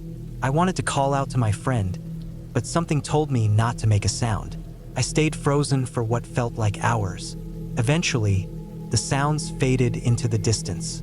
I lay there, gripping my knife, waiting for the first light of morning. When the sun finally came up, I unzipped my tent and stepped outside. My friend was already up, making coffee over the fire. He looked at me and immediately noticed something was wrong. I asked him if he had heard anything last night. He shook his head. I didn't want to sound paranoid, so I brushed it off. Maybe it was just an animal. Maybe I had imagined it. We spent the day fishing in the river and exploring the area. It was almost enough to make me forget about the night before. That night, the footsteps came back. This time, they were louder, closer. I felt my heart pounding as I listened. The steps stopped right outside my tent. I could hear breathing, slow, steady breathing. I gripped my knife so tight my hand started to hurt. Then, something brushed against the side of my tent. It wasn't an animal. It was a hand. I stayed completely still, trying to control my breathing. Then, after a few agonizing minutes, the presence outside my tent moved away. I waited until I couldn't hear it anymore before I finally let out a shaky breath. I barely slept the rest of the night. Morning came and I stepped outside again. This time I saw footprints. Bare human footprints in the dirt, circling our campsite. My friends saw them too. We looked at each other, unspoken fear between us. This wasn't just some animal wandering through the woods. We agreed to leave. We packed up our gear quickly, not talking much. I couldn't shake the feeling that we were being watched. As we made our way back to the trail, I kept looking over my shoulder, half expecting to see someone standing there. But there was nothing. It wasn't until we reached the car that I noticed something that made my stomach drop. Scratched into the dirt on the driver's side door were 3 words: "Don't come back." I don't know who or what was out there, but I never went camping again. I never thought much about fear until that weekend. I had been camping plenty of times before, but nothing ever happened that made me question my safety. I liked being alone in the woods. It was peaceful. It made me feel small in a good way, like the problems of life were just noise in the distance. But that weekend changed everything. That weekend made me realize that sometimes fear is justified. Sometimes you should run. I had planned a solo camping trip in a remote part of the forest, about 20 miles from the nearest town. I wanted to get away from everything: people, work, stress. It was late autumn, and the trees were mostly bare, their skeletal branches reaching toward the gray sky. The air was crisp but not too cold. Perfect weather for camping. I parked my truck at a small dirt pull-off along the side of a rarely used road and hiked about 4 miles into the woods. The deeper I went, the quieter it became. The occasional bird call, the rustling of dry leaves, and my own footsteps were the only sounds. Felt good to be out there alone. I found a clearing beside a small stream and set up camp. I pitched my tent, gathered firewood, and started a fire before it got dark. I cooked a simple meal, ate in silence, and sat by the fire, staring into the flames, letting my mind go blank. It was exactly what I had been craving: complete isolation. Then, things started to feel off. First, it was little things. The woods felt too quiet. I know that sounds like nonsense, but anyone who has spent time in the wilderness knows that even at night, there's always noise. Wind in the trees, distant animal sounds, the occasional crack of a branch. But that night, there was nothing, just silence. I told myself it was fine. I was just overthinking it. I got into my tent, zipped it up, and lay down in my sleeping bag. The fire outside still burned low, casting a faint flickering light through the fabric of my tent. Then, sometime in the middle of the night, I woke up. I didn't know why at first. I just came out of sleep suddenly, heart pounding, senses on high alert. I held my breath, listening. The fire had burned down to embers, barely glowing. The silence was still there, but now it felt heavy, suffocating. And then I heard it. Footsteps. Not the random, erratic sounds of an animal moving through the brush. These were careful, deliberate, slow. Someone was out there. I stayed as still as possible, listening. The footsteps stopped for a long time, then started again. They circled my tent.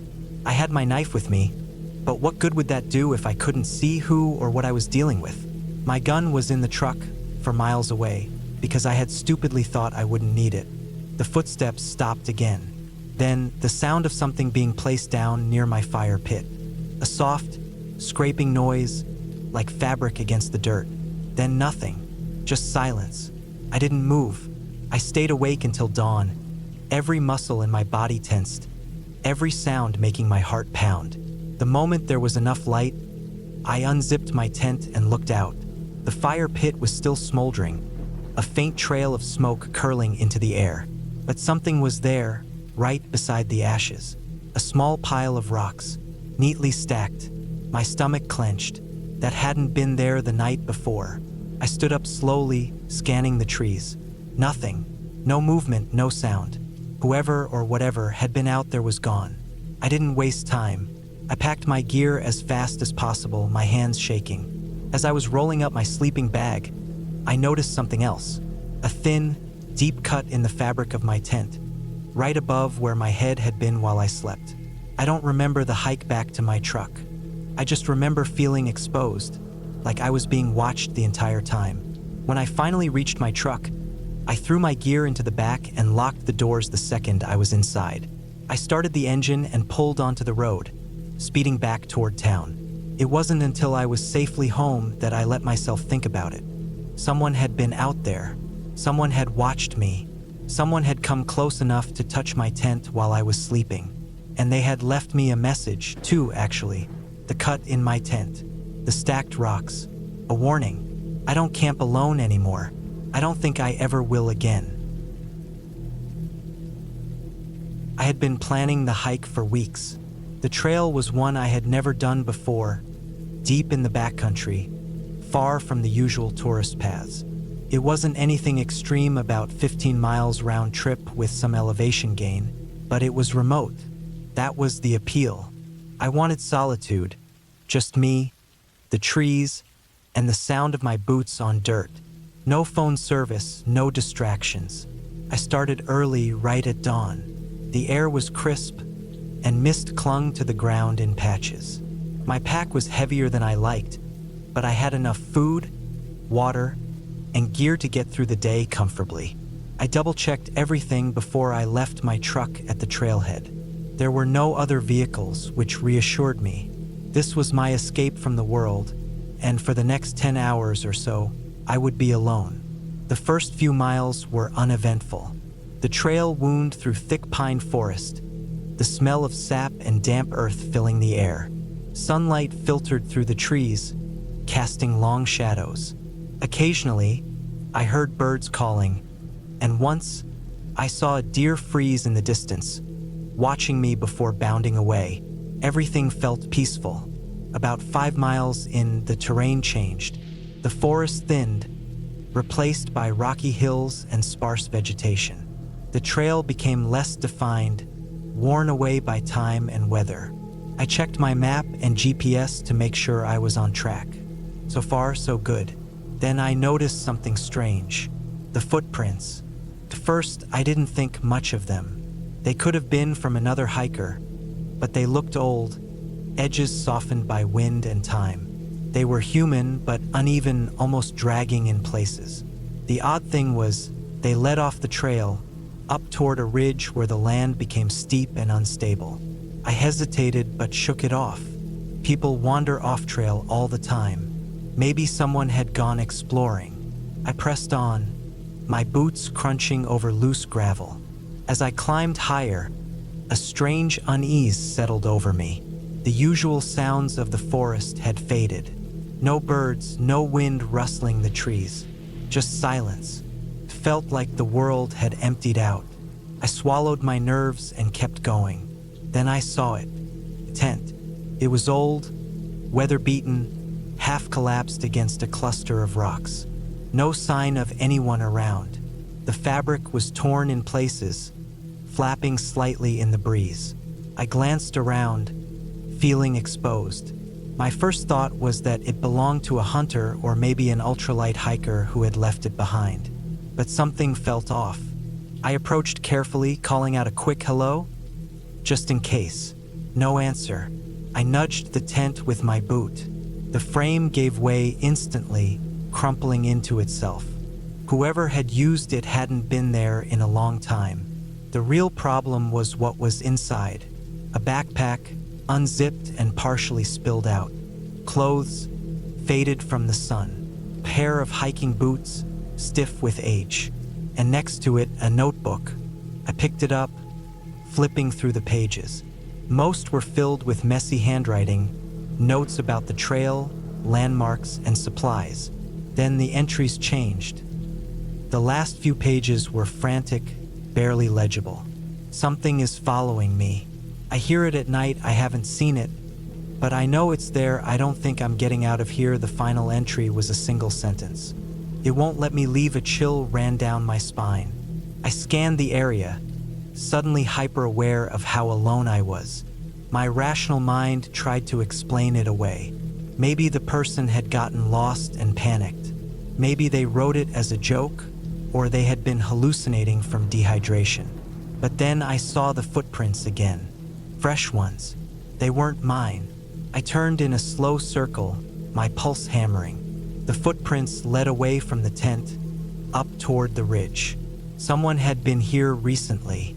Someone who hadn't left in a hurry. The urge to leave was overwhelming. My gut told me to turn around, get back to my truck, and never look back. But I hesitated. What if someone needed help? What if the person who wrote that note was still out here? I decided to follow the prints. The ground grew steeper, and the rocks beneath my feet shifted dangerously. I moved carefully, my heart pounding with each step. The footprints continued, erratic, weaving between boulders and clusters of dead trees. Then they just stopped. No signs of a struggle, no indication of where the person had gone. Just an abrupt end in the middle of open ground. I stood there, breathing heavily. Every instinct screamed at me to leave. Whatever had happened here, I didn't want to find out. Then I heard it. A sound. Not an animal. Not the wind. Something deliberate. A slow, shuffling step. I turned so fast I nearly lost my footing. Nothing. Just trees and rock. I didn't wait. I started moving, faster than was safe, practically jogging down the slope. My breath came in short, panicked gasps. Every few seconds, I glanced back, convinced I would see someone or something standing there, watching. But I never did. The entire hike back was a blur. I don't remember stopping for water. I don't remember checking my map. All I knew was that I had to get out. When I finally saw my truck through the trees, I nearly collapsed with relief. I fumbled for my keys, threw my pack in the back, and locked the doors as soon as I got inside. My hands were shaking as I started the engine. I didn't look back. I drove straight home. Didn't tell anyone what I saw. Didn't check the news to see if anyone had gone missing in that area. I wanted to forget, but I can't, because sometimes late at night when everything is quiet, I hear it again. A slow, shuffling step, and I know deep down that I was never really alone out there. I checked the map one last time before shoving it into my backpack. The sun was still high, but I wanted to make sure I had plenty of daylight left to reach the clearing I'd marked as my camping spot. This wasn't my first time hiking alone, but it was my first time on this particular trail, an old logging road that had been mostly reclaimed by the forest. I'd found it on a forum dedicated to remote hiking spots, and after weeks of researching, I finally made the drive out here. The first few miles were easy. The path was wide, the incline gentle, and the trees stretched high overhead, their branches swaying lazily in the breeze. Birds called from somewhere deep in the woods, and every now and then, I caught sight of a squirrel darting through the underbrush. A few hours in, the trail narrowed, becoming rougher, more overgrown. It was obvious that not many people came this way. The footprints I'd seen earlier had long disappeared, and now the only marks on the ground were my own. I liked it that way. That was the whole point of coming out here, to be alone, away from everything. By the time I reached the clearing, the sun had sunk lower in the sky, casting long shadows between the trees. It was a decent spot, flat ground, a fallen log I could use as a makeshift bench, and enough space to set up my tent without feeling too exposed. I dropped my pack, stretched my legs, and got to work setting up camp. The quiet settled in as I built a small fire. It wasn't silent, not really. There were still the sounds of the woods, the rustling of leaves, the occasional snap of a twig, but there was something different about this kind of quiet. It was heavier, thicker, like the world had folded in around me. I was used to that feeling. It didn't bother me, not at first. It started when I was making dinner.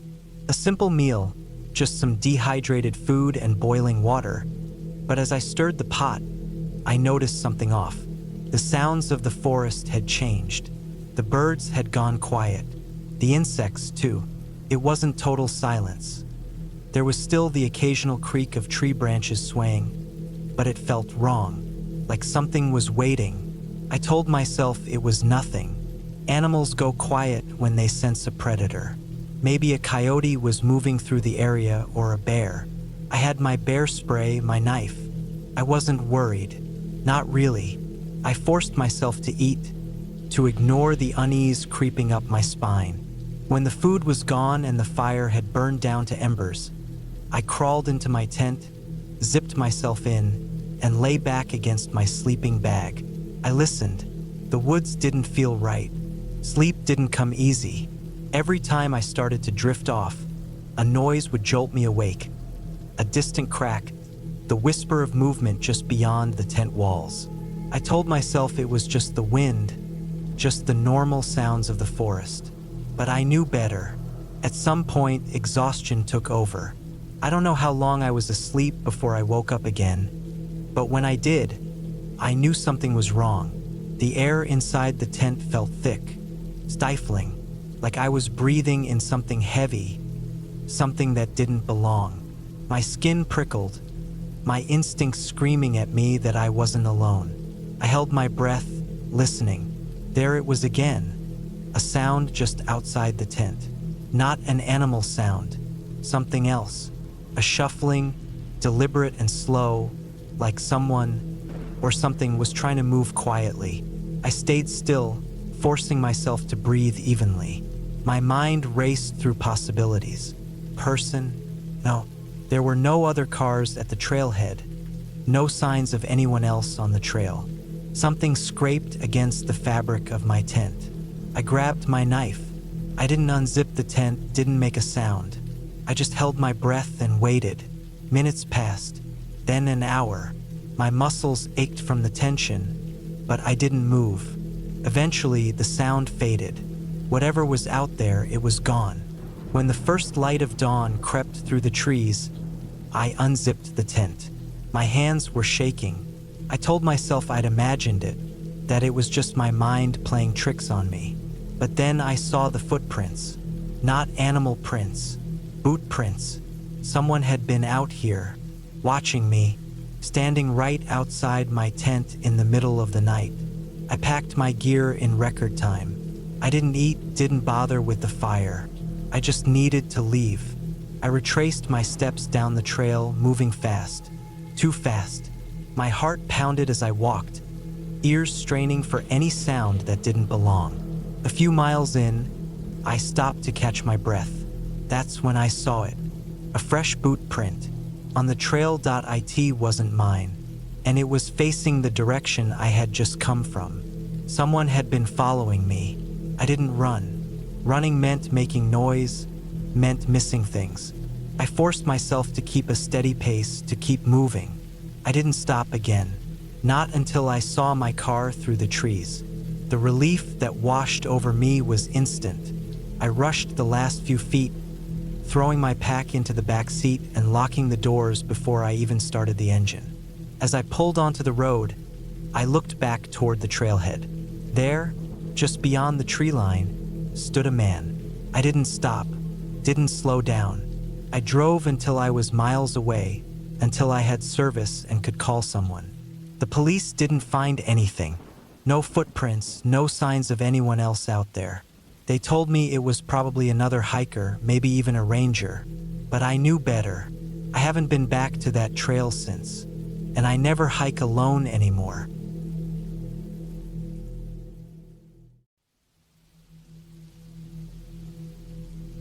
I don't talk about this trip much. I wish I could say it was just a bad memory, something I could chalk up to a mistake and move on from, but it doesn't work that way. The feeling still lingers, the way my stomach clenched, the way my body knew I was in danger before my mind fully caught up. I've tried to tell myself I was imagining things, that fear got the best of me, but the details are too sharp, too real to ignore. I had planned the hike months in advance. A solo trek through a lesser-known trail in the mountains, about 15 miles in total. The plan was simple. Hike in, set up camp for the night, and hike back out the next morning. I'd done plenty of solo trips before, and this one wasn't supposed to be any different. The trail was marked, the weather was clear, and I had packed everything I needed. I arrived at the trailhead just before noon. The parking lot was empty except for my car. That was normal. This wasn't a popular trail, and it was a weekday. That's why I chose it. I wanted solitude. The air was crisp, the smell of pine thick as I strapped on my pack and started walking. The first few miles were peaceful. The sound of my boots crunching on the dirt, the distant rush of a stream, the occasional bird overhead. It was exactly what I had hoped for. The incline was steady but nothing too difficult, and the deeper I went, the quieter everything became. At mile 5, I stopped for a break. I sat on a flat rock, drank some water, and ate a protein bar. The forest around me was still, the kind of silence that presses against your ears. I checked my map and GPS. Everything was on track. I took a deep breath and kept moving. Then I saw the first thing that made my stomach tighten. A single boot, half buried in the dirt off the side of the trail. It was old, cracked leather, the laces missing. It looked like it had been there a long time. Maybe someone had lost it, or maybe they had discarded it. But something about it made me uneasy. It wasn't just the boot. It was the way it was positioned, like someone had been standing there and then vanished. I pushed the thought away and kept walking. The next few miles passed without incident, but that feeling of unease didn't fade. If anything, it got worse. Every so often, I would hear something, a branch snapping, leaves rustling. But when I stopped to listen, there was nothing. At mile 8, I found the second thing that made me stop in my tracks. A backpack. It was sitting just off the trail, partially unzipped. It looked newer than the boot, but it had been out here for at least a season. The fabric was faded from the sun, and when I nudged it with my foot, it was heavy, like it still had gear inside. I crouched down and unzipped it the rest of the way. Clothes, a water bottle, some energy bars. No ID, no phone. Just a pack, left behind with no sign of the person who carried it. I stood up, scanning the trees, that sick feeling growing in my gut. I told myself it was nothing, that maybe a hiker had abandoned it. But something wasn't right. My skin prickled, my body telling me to leave. I adjusted my pack and moved faster, wanting to reach my campsite before dark. By the time I got to the clearing, the sun was low. The site was nothing special. A small flat area near a stream, just big enough for a tent and a fire pit. I set up quickly, my hands moving on autopilot, my ears tuned to every sound around me. The forest had gone too quiet. I made a small fire, ate a quick meal, and sat with my back against a tree. I told myself I was safe, that my mind was just playing tricks on me. But the feeling didn't go away.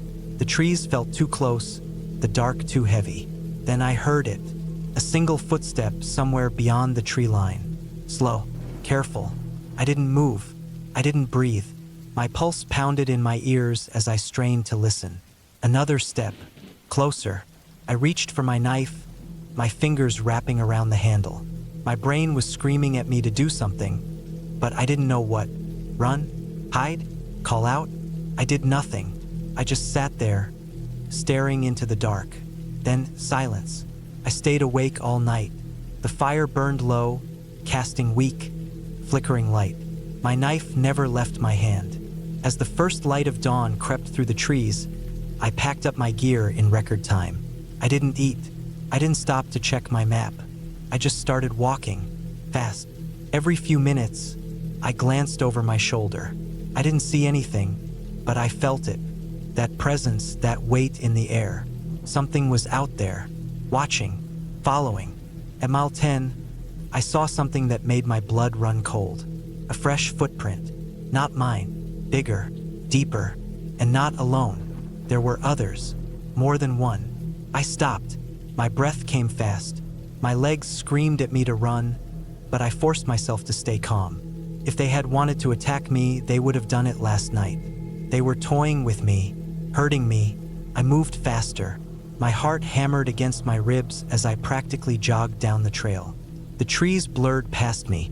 My focus locked on the path ahead. At mile 12, I heard it again. Footsteps, closer this time, not bothering to be quiet anymore. I ran. Branches tore at my arms, my pack bouncing against my back. I didn't care. I didn't look. I just ran. The trail twisted, the incline steep, but I pushed forward. Then finally I saw it. The parking lot, my car. I sprinted the last stretch, my legs burning, my lungs aching. I fumbled for my keys, yanked the door open, and threw myself inside. I locked the doors, started the engine, spun the car around so fast the tires kicked up gravel. As I sped down the road, I made the mistake of looking in the rearview mirror, and I saw them, two figures standing just at the edge of the trees, watching me leave. I never went back. I never reported it. What would I say? That I found an old boot and a backpack and felt like I was being hunted? That I saw footprints and heard something in the woods? No one would believe me, but I know what I felt. And I know, without a doubt, that I was not alone on that trail. I don't think I'll ever go hiking alone again. Maybe not even with other people. The woods, the mountains, the open trails, none of it feels the same anymore. I used to love the quiet, the feeling of being away from everything, disconnected from the world. Now, that same silence feels different, like something is waiting in it, watching. It started as a simple solo hiking trip. I had done plenty before, never had any issues. I planned a 2-day hike through a remote area, not too far from civilization, but far enough that I wouldn't run into crowds. I had all my gear: food, water, a tent, a map, a compass, a first aid kit, everything I needed. The forecast was clear. The route wasn't anything too difficult, just a peaceful, quiet weekend in the woods. The first few hours were exactly what I had hoped for. The sun was out, the air was cool, and the trail was empty. I took my time, stopping every so often to take in the view or snap a picture. The trees stretched high above me, the scent of pine thick in the air. Every now and then, I'd hear the rustling of small animals in the underbrush, birds calling to each other in the distance. After a few miles, I veered onto a smaller, less traveled path. It wasn't an official trail, but I had read about it on a forum, a sort of hidden gem for more experienced hikers. It cut through denser forest, wound up along a ridge, and offered some of the best views in the area. It wasn't marked, but I had my compass and map. I wasn't worried. By late afternoon, I reached the ridge. The view was incredible, stretching for miles. I could see the valley below, the river cutting through it like a silver vein. I set down my pack, took a break, had some food. I felt good. relaxed. That changed when I noticed something odd. A little way down the ridge, just beyond the tree line, there was a shape. Something dark against the green and brown of the forest. At first, I thought it was a rock or a fallen tree, but the longer I stared, the less sense it made. It was tall, too tall to be a person. It didn't move. It just stood there, half hidden by the trees. I squinted, trying to make sense of it. Maybe it was just my eyes playing tricks on me. Maybe it was a dead tree, the bark stripped away, making it look strange from a distance. I told myself that, but I still felt uneasy. The sun was starting to drop lower, so I pushed the thought aside and kept moving. I needed to find a good spot to set up camp before it got too dark. I hiked for another hour, eventually finding a small clearing near a stream. Perfect spot. I set up my tent, got a fire going, and cooked a quick meal. As the last bit of daylight faded, the sounds of the forest changed. The birds went quiet.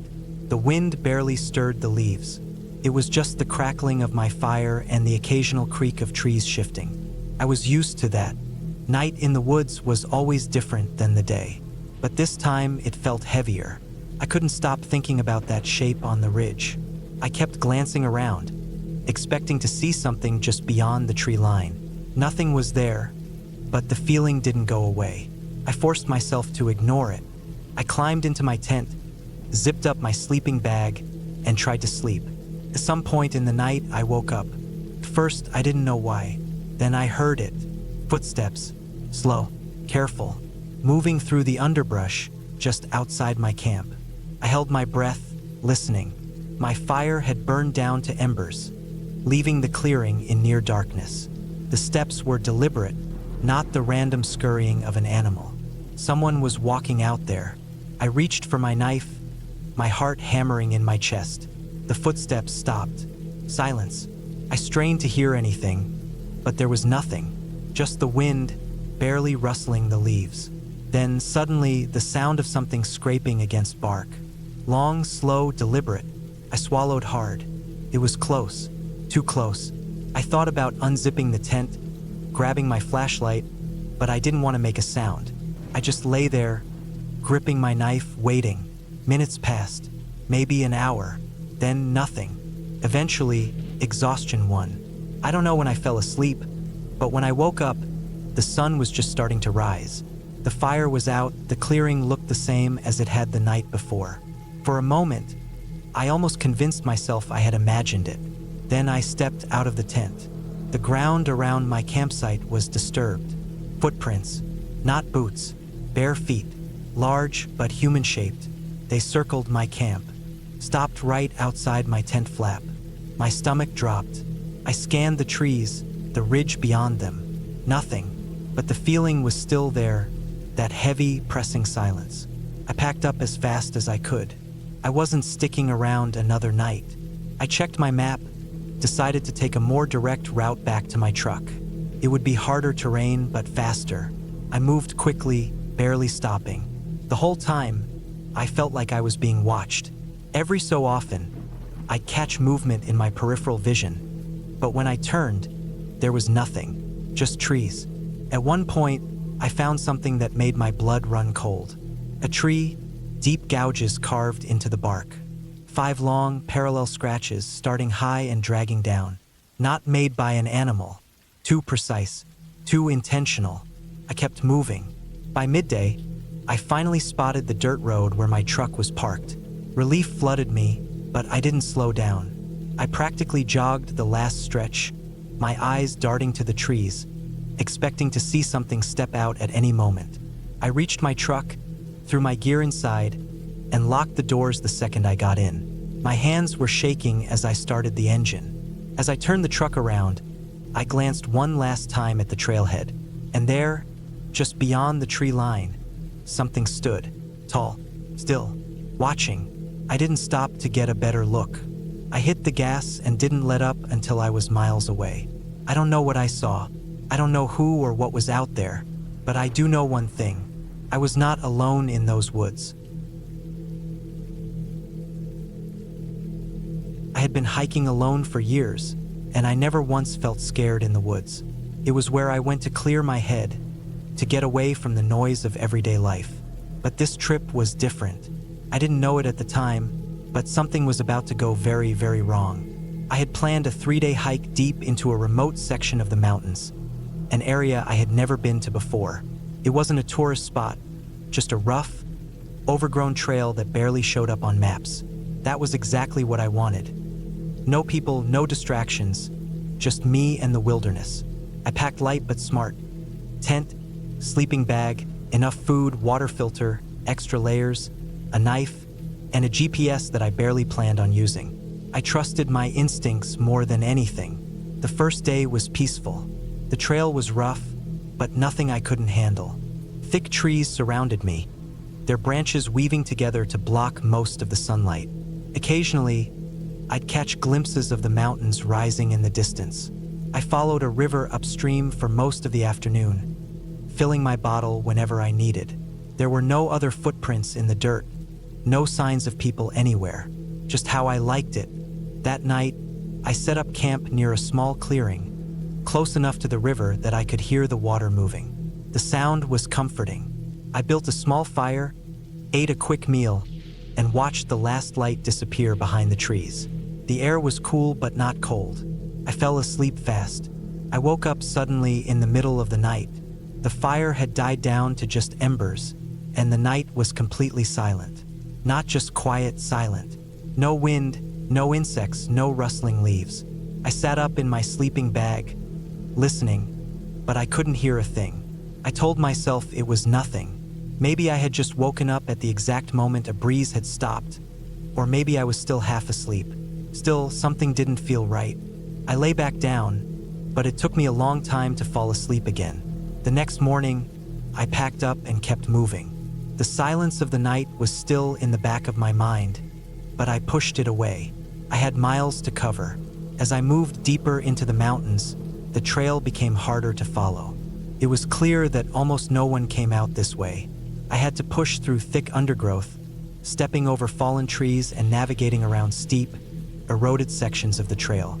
But I liked the challenge. It felt like I was the first person to walk here in years. Sometime in the afternoon, I came across something that stopped me in my tracks. A boot. It was old, sun-bleached, half buried in the dirt like it had been there for a long time. It didn't look like something someone had just lost. The leather was cracked, the laces missing. I picked it up, turned it over in my hands. It was weird, but not impossible. Maybe a hunter had been through here years ago and lost it. I left it where I found it and kept moving. A few miles later, I found more. A shredded backpack, a torn piece of fabric tangled in a bush, a rusted-out knife lying in the dirt. It looked like it had been there for ages, like the forest had been slowly swallowing it all. I was starting to feel uneasy. Someone had been out here a long time ago, and they had left in a hurry, or they hadn't left at all. But I still told myself it was nothing, just old trash from someone who had gotten lost and made it out. I had no reason to believe anything bad had happened. That night, I set up camp earlier than usual. I didn't like how unfamiliar everything was starting to feel. The silence was back, just like the night before. No wind, no birds, just dead, heavy air pressing in around me. I built my fire a little bigger than usual, trying to shake off the creeping unease. I forced myself to eat even though I wasn't hungry. I double-checked my gear. Everything was where it should be. Then I saw something in the trees. It wasn't close, maybe 50 yards away, but my head snapped toward it the second I noticed it. Something pale, half hidden behind a tree. It was only there for a second before it moved back out of sight. My heart started pounding. I stared at the spot, waiting, but nothing happened. I wasn't sure if I had actually seen anything or if my mind was playing tricks on me. I didn't sleep that night. I stayed in my tent, knife in my hand, ears straining for any sound at all. Every once in a while, I thought I heard something soft crunching, like footsteps on dry leaves. But every time I looked, there was nothing there. I lay awake until the sky started to lighten, then packed up and started moving before the sun was fully up. I needed to get out. I decided to cut my trip short. I hadn't seen any obvious danger, but my gut was screaming at me to leave. I moved fast, trying to retrace my steps, but the trail was harder to follow than I remembered. The thick trees and uneven terrain made everything look the same. Hours passed, and I started to worry that I had gone the wrong way. My GPS should have helped, but when I turned it on, the screen flickered and died. Dead battery. My phone had no signal. I kept moving. Then I found the boot again. The same boot I had seen the day before. I was sure of it. My stomach dropped. I had been walking for hours, trying to head back the way I came, but somehow, I had ended up in the exact same place. My brain tried to reason through it. Maybe I had made a huge circle without realizing. Maybe I was more tired than I thought. But deep down, I knew that wasn't it. Something wasn't right. I didn't stop moving. I forced myself to stay calm, to keep my breathing steady. If I panicked, I'd only make things worse. I pulled out my map, trying to find any landmarks that could help me get back. The river. If I could find the river again, I could follow it downstream. It would take longer, but at least I wouldn't be lost. I turned and started moving toward where I thought the river was. My legs ached. My pack felt heavier with every step, but I didn't stop. And then, in the distance, I saw movement. Person. For a split second, I felt relief. I wasn't alone. Someone else was out here. But then I realized they weren't moving right. Their posture was wrong, stiff, like they were standing on unstable ground. And they weren't walking away or toward me. They were just standing there, watching me. I turned and ran. I didn't care where I was going anymore. I just needed to get away. Branches slapped against my arms and face. My breath burned in my throat, but I didn't stop. I ran until my legs almost gave out, until my vision blurred from exhaustion. And then, finally, I heard it. The river. I stumbled toward the sound, almost crying with relief when I saw the water. I followed it, forcing myself to keep going. Hours passed, but I didn't stop. I hiked until the trees started to thin, until the land started to look familiar again, until finally I saw the road. I never looked back. I don't know who or what I saw out there. I don't want to know, but I'll never go hiking alone again. The plan was simple. A solo hike through the deep wilderness. 3 days, 2 nights, nothing but me, my backpack, and the trail. I had done hikes like this before, but never this deep into the mountains. The area was remote, untouched. No cell service, no people, just miles of forest stretching in every direction. That's exactly what I wanted. I parked my car at the trailhead just after sunrise. The morning air was crisp, the kind that filled your lungs with a biting cold before the sun had time to warm it up. My pack was heavy, filled with enough food, water, and gear to last the trip. The first few miles were easy, a steady incline with well-marked paths. I moved fast, enjoying the quiet, the way my footsteps and breathing were the only sounds around me. Around midday, I reached a clearing with a small stream. I refilled my water bottle, sat on a fallen log, and ate a granola bar. The silence here was different. It wasn't peaceful, it was heavy, like the woods were listening. I brushed it off, chalking it up to the remoteness of the area. It was just my mind playing tricks on me. By late afternoon, I had covered about 10 miles. The sun was getting low, and I needed to find a place to set up camp. I found a decent spot off the trail, a small flat area near a dense patch of trees. I set up my tent, started a small fire, and ate a quick meal. As the sky darkened, I sat watching the flames, listening to the crackling wood and the distant rustle of leaves. Normal forest sounds, but something felt off. I tried to shake the feeling, telling myself it was just the isolation. But then I heard it, a branch snapping, close. I froze, ears straining. Another snap, then silence. My eyes scanned the tree line, but there was nothing, just darkness pressing against the fire's glow. I told myself it was an animal, a deer maybe, but my gut told me something else, something bigger, something watching. I grabbed my knife and flashlight and scanned the woods. Nothing moved. The fire flickered, casting shifting shadows that played tricks on my eyes. After a few minutes, the sound stopped. I forced myself to relax. It was fine. It had to be. I crawled into my tent, zipped it up tight, and lay there listening. Every rustle of leaves, every distant crack made my muscles tense. Eventually, exhaustion won, and I fell asleep. I woke up just before dawn. The fire had burned out, and the air was freezing. I unzipped the tent, stepped out, and stretched.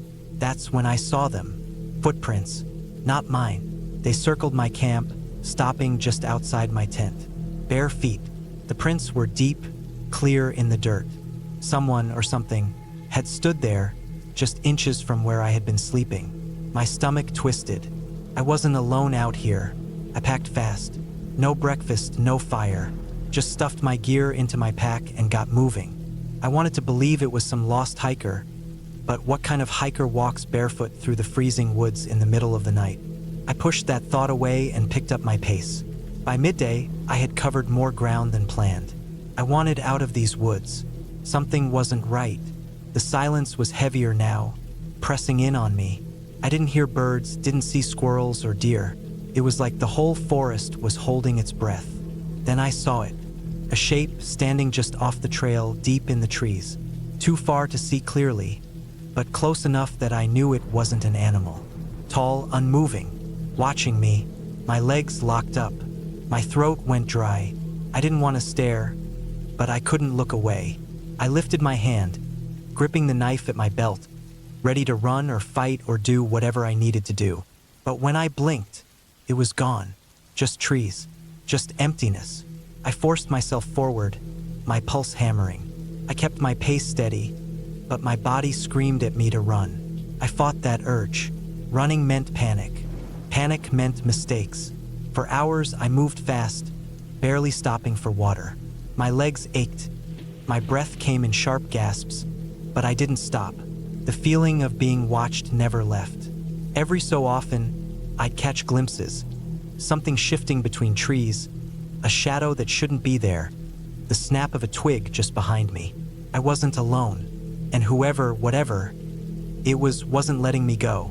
By late afternoon, I was close to the trailhead. I could feel it. I pushed harder, practically jogging now.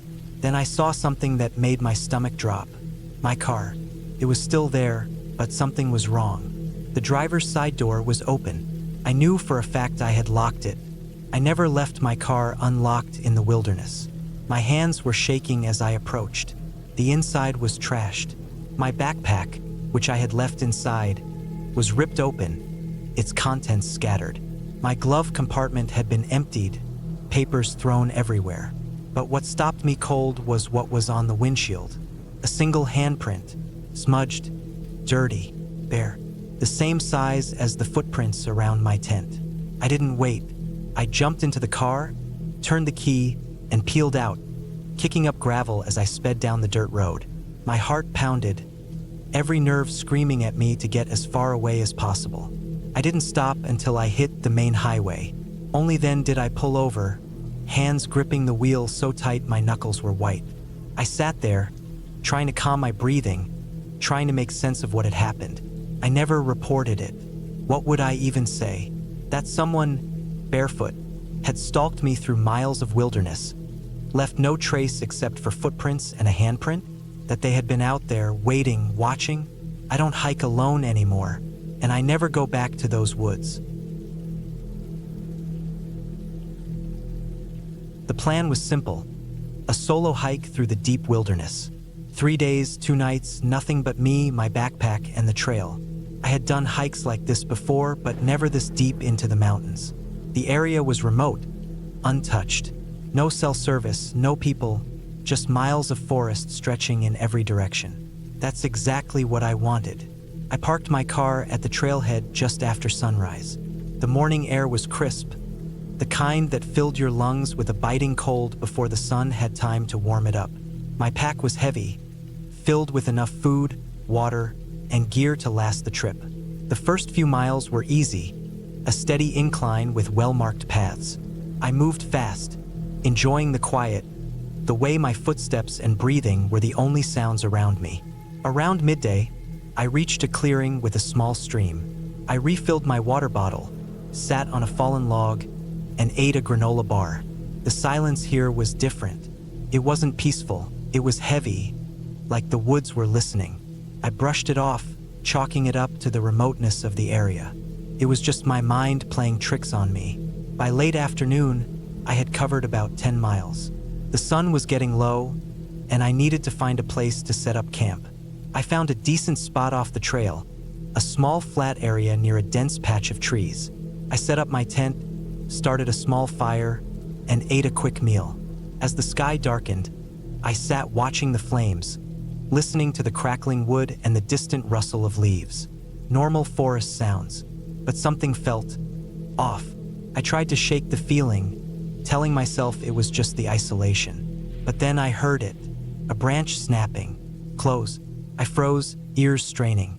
Another snap, then silence. My eyes scanned the tree line, but there was nothing, just darkness pressing against the fire's glow. I told myself it was an animal, a deer maybe, but my gut told me something else, something bigger, something watching. I grabbed my knife and flashlight and scanned the woods. Nothing moved. The fire flickered, casting shifting shadows that played tricks on my eyes. After a few minutes, the sounds stopped. I forced myself to relax. It was fine. It had to be. I crawled into my tent, zipped it up tight, and lay there listening. Every rustle of leaves, every distant crack made my muscles tense. Eventually, exhaustion won, and I fell asleep. I woke up just before dawn. The fire had burned out, and the air was freezing. I unzipped the tent, stepped out, and stretched. That's when I saw them. Footprints. Not mine. They circled my camp, stopping just outside my tent. Bare feet. The prints were deep, clear in the dirt. Someone or something had stood there, just inches from where I had been sleeping. My stomach twisted. I wasn't alone out here. I packed fast. No breakfast, no fire. Just stuffed my gear into my pack and got moving. I wanted to believe it was some lost hiker, but what kind of hiker walks barefoot through the freezing woods in the middle of the night? I pushed that thought away and picked up my pace. By midday, I had covered more ground than planned. I wanted out of these woods. Something wasn't right. The silence was heavier now, pressing in on me. I didn't hear birds, didn't see squirrels or deer. It was like the whole forest was holding its breath. Then I saw it. A shape standing just off the trail, deep in the trees. Too far to see clearly, but close enough that I knew it wasn't an animal. Tall, unmoving, watching me, my legs locked up. My throat went dry. I didn't want to stare, but I couldn't look away. I lifted my hand, gripping the knife at my belt, ready to run or fight or do whatever I needed to do. But when I blinked, it was gone. Just trees, just emptiness. I forced myself forward, my pulse hammering. I kept my pace steady, but my body screamed at me to run. I fought that urge. Running meant panic. Panic meant mistakes. For hours, I moved fast, barely stopping for water. My legs ached. My breath came in sharp gasps, but I didn't stop. The feeling of being watched never left. Every so often, I'd catch glimpses, something shifting between trees, a shadow that shouldn't be there, the snap of a twig just behind me. I wasn't alone, and whoever, whatever it was, wasn't letting me go. By late afternoon, I was close to the trailhead. I could feel it. I pushed harder, practically jogging now. Then I saw something that made my stomach drop. My car. It was still there, but something was wrong.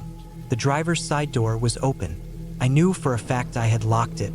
I never left my car unlocked in the wilderness. My hands were shaking as I approached. The inside was trashed. My backpack, which I had left inside, was ripped open, its contents scattered. My glove compartment had been emptied, papers thrown everywhere. But what stopped me cold was what was on the windshield. A single handprint, smudged, dirty, bare, the same size as the footprints around my tent. I didn't wait. I jumped into the car, turned the key, and peeled out, kicking up gravel as I sped down the dirt road. My heart pounded, every nerve screaming at me to get as far away as possible. I didn't stop until I hit the main highway. Only then did I pull over, hands gripping the wheel so tight my knuckles were white. I sat there, trying to calm my breathing, trying to make sense of what had happened. I never reported it. What would I even say? That someone, barefoot, had stalked me through miles of wilderness, left no trace except for footprints and a handprint? That they had been out there, waiting, watching? I don't hike alone anymore, and I never go back to those woods. I had planned the trip for months. The idea was simple: 3 days of hiking through the backcountry. Just me, my pack, and the quiet isolation of the wilderness. No distractions, no technology beyond my GPS and emergency beacon. I needed this. Life had been weighing on me, and I thought a few days in the wild would help clear my head. I picked a trail that was isolated but well documented, one of those routes that wasn't popular but had enough history to ensure it was mapped and safe. It cut through dense forest, over rolling hills, and eventually led up a ridge with a beautiful panoramic view of the valley below. That was the plan. Hike in, set up camp, enjoy the silence, then hike out. The first day went smoothly. I parked at the trailhead, checked my gear, and started my trek in the early afternoon. The weather was perfect, cool but sunny. The trail was well marked, and the forest felt alive with the rustling of leaves and the distant chirping of birds. I covered about 10 miles before setting up camp near a small creek. It was peaceful, exactly what I needed. That night, as I sat by my small fire, eating a dehydrated meal, I felt the first sliver of unease. It was the quiet, too quiet, the kind of silence that makes your ears strain for a sound. Any sound. No birds, no wind, just an oppressive stillness pressing down on everything. I told myself it was normal. Deep in the woods, sometimes everything just settles. But I didn't sleep well. I kept waking up, listening. The second day, I pushed further into the trail, climbing higher into the hills. The views were breathtaking, but something about the trail felt off. There were no signs of recent hikers. The trail wasn't overgrown, but it felt abandoned. No footprints in the dirt, no broken branches from recent passage. Just me and the endless stretch of trees. By late afternoon, I reached the ridge and set up camp. The view was incredible, miles of untouched wilderness stretching out below. I sat on a rock, eating, watching the sky darken. It should have felt peaceful, but the unease from the night before still clung to me. Then I noticed something. Far below, at the tree line, there was movement. A figure, dark against the green, standing completely still. Too far to make out details, but unmistakably human. My stomach tightened. There shouldn't have been anyone else out here. The trail was empty. The parking lot had only held my car. I watched for a long time, but the figure never moved, never stepped forward or back. Just stood there, barely visible in the fading light. I forced myself to look away. Maybe it was my mind playing tricks. A tree stump at just the right angle, a shadow stretching in the evening sun. But when I glanced back, the figure was gone. That night, sleep didn't come easy.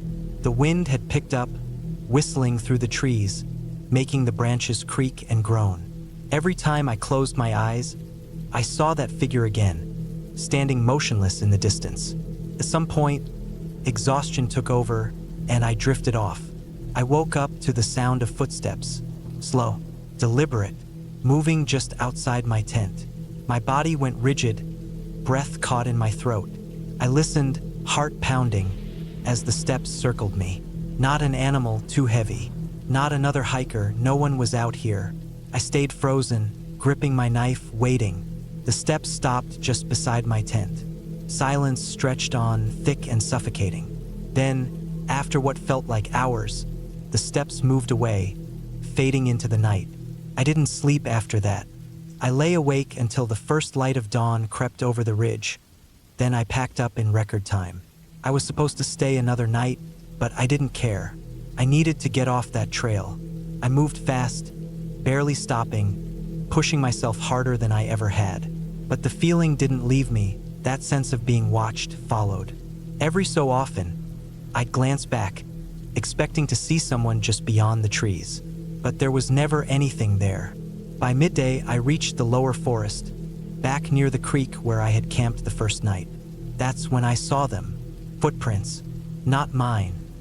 Someone else's, fresh in the damp soil, leading away from where I had slept. They circled my campsite, stopped at the spot where my tent had been, then led back into the woods. Panic surged through me.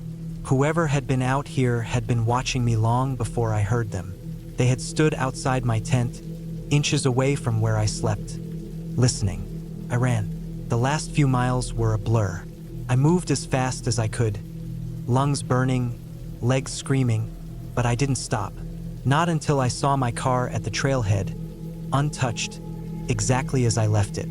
I threw my gear inside, locked the doors, and tore out of there, gravel spitting under my tires. It wasn't until I was miles away, back on paved roads, that I let myself breathe. I never reported it. What would I say? That someone followed me, watched me, stood outside my tent in the dark? There was no proof, no crime, just footprints in the dirt and a feeling I can't shake to this day.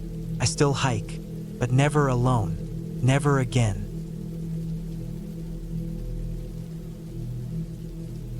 I've always loved hiking. There's something about being out in the middle of nowhere, away from the noise of life, that just clears my head. The sound of the wind moving through the trees, the feeling of dirt crunching under my boots, the quiet, it's peaceful. But that trip changed everything. It was early fall, that time of year when the air is crisp but not freezing yet. I had planned a solo hike through a remote part of the mountains. It wasn't a well-known trail, something I found on an old forum, buried in a thread from years ago. A handful of people had talked about it, saying it was beautiful and untouched. That's what drew me to it. The idea of going somewhere few had been. I packed light but smart, plenty of water, food, a knife, a fire starter, my tent, and a small emergency kit. I made sure someone knew my plan just in case. The drive took half a day, winding through back roads that got worse the farther I went. By the time I reached the trailhead, the sun was already hanging low. I should have waited until morning, but I was too eager. I told myself I'd just hike for an hour or two, then set up camp. The first stretch of the trail was perfect, just the right balance of challenge and beauty. Towering trees surrounded me, their leaves just starting to turn. The smell of pine and damp earth filled the air. It was quiet, aside from the occasional rustle of something small moving through the undergrowth. About an hour in, I noticed the trail wasn't as well kept as I'd expected. The path was narrow, overgrown in some spots like no one had been through in years, but I kept going. The sun dipped lower, and I decided to find a place to set up camp. I found a small clearing just big enough for my tent. I got my fire going and sat there, eating my food, enjoying the stillness. It felt good to be alone out there. Then I heard it, a snap, a single, sharp crack of a branch breaking somewhere behind me. My body tensed. I turned, scanning the darkness. Nothing, just trees and shadows. Could have been a deer, could have been anything, but I didn't like the way it made me feel. I told myself I was being paranoid, but I still kept my knife close when I climbed into my tent. Sleep didn't come easy. Every little noise had my eyes snapping open. Leaves rustling, twigs snapping. Normal forest sounds, I told myself. At some point, exhaustion won over and I drifted off. I woke up suddenly. No sound, no reason. Just wide awake, my heart pounding. I listened. Silence. The kind of silence that doesn't feel right. The kind that feels too heavy. Then, just outside my tent, something moved. A slow, deliberate step. Then another. Not an animal. Not the way animals move. This was careful, controlled. I didn't breathe. I didn't move. My knife was in my hand, clenched so tight my knuckles ached. My mind raced. Who was out here? No one knew about this place. No one should have been out here. The steps stopped, just outside my tent. My skin went cold. I could feel someone standing there, listening. Minutes stretched. My breathing was shallow, quiet. Then, just as slowly as it had come, the presence outside moved away. I stayed frozen. I didn't unzip the tent. I didn't check. I just waited, listening. After what felt like hours, the forest sounds returned. An owl hooted somewhere in the distance.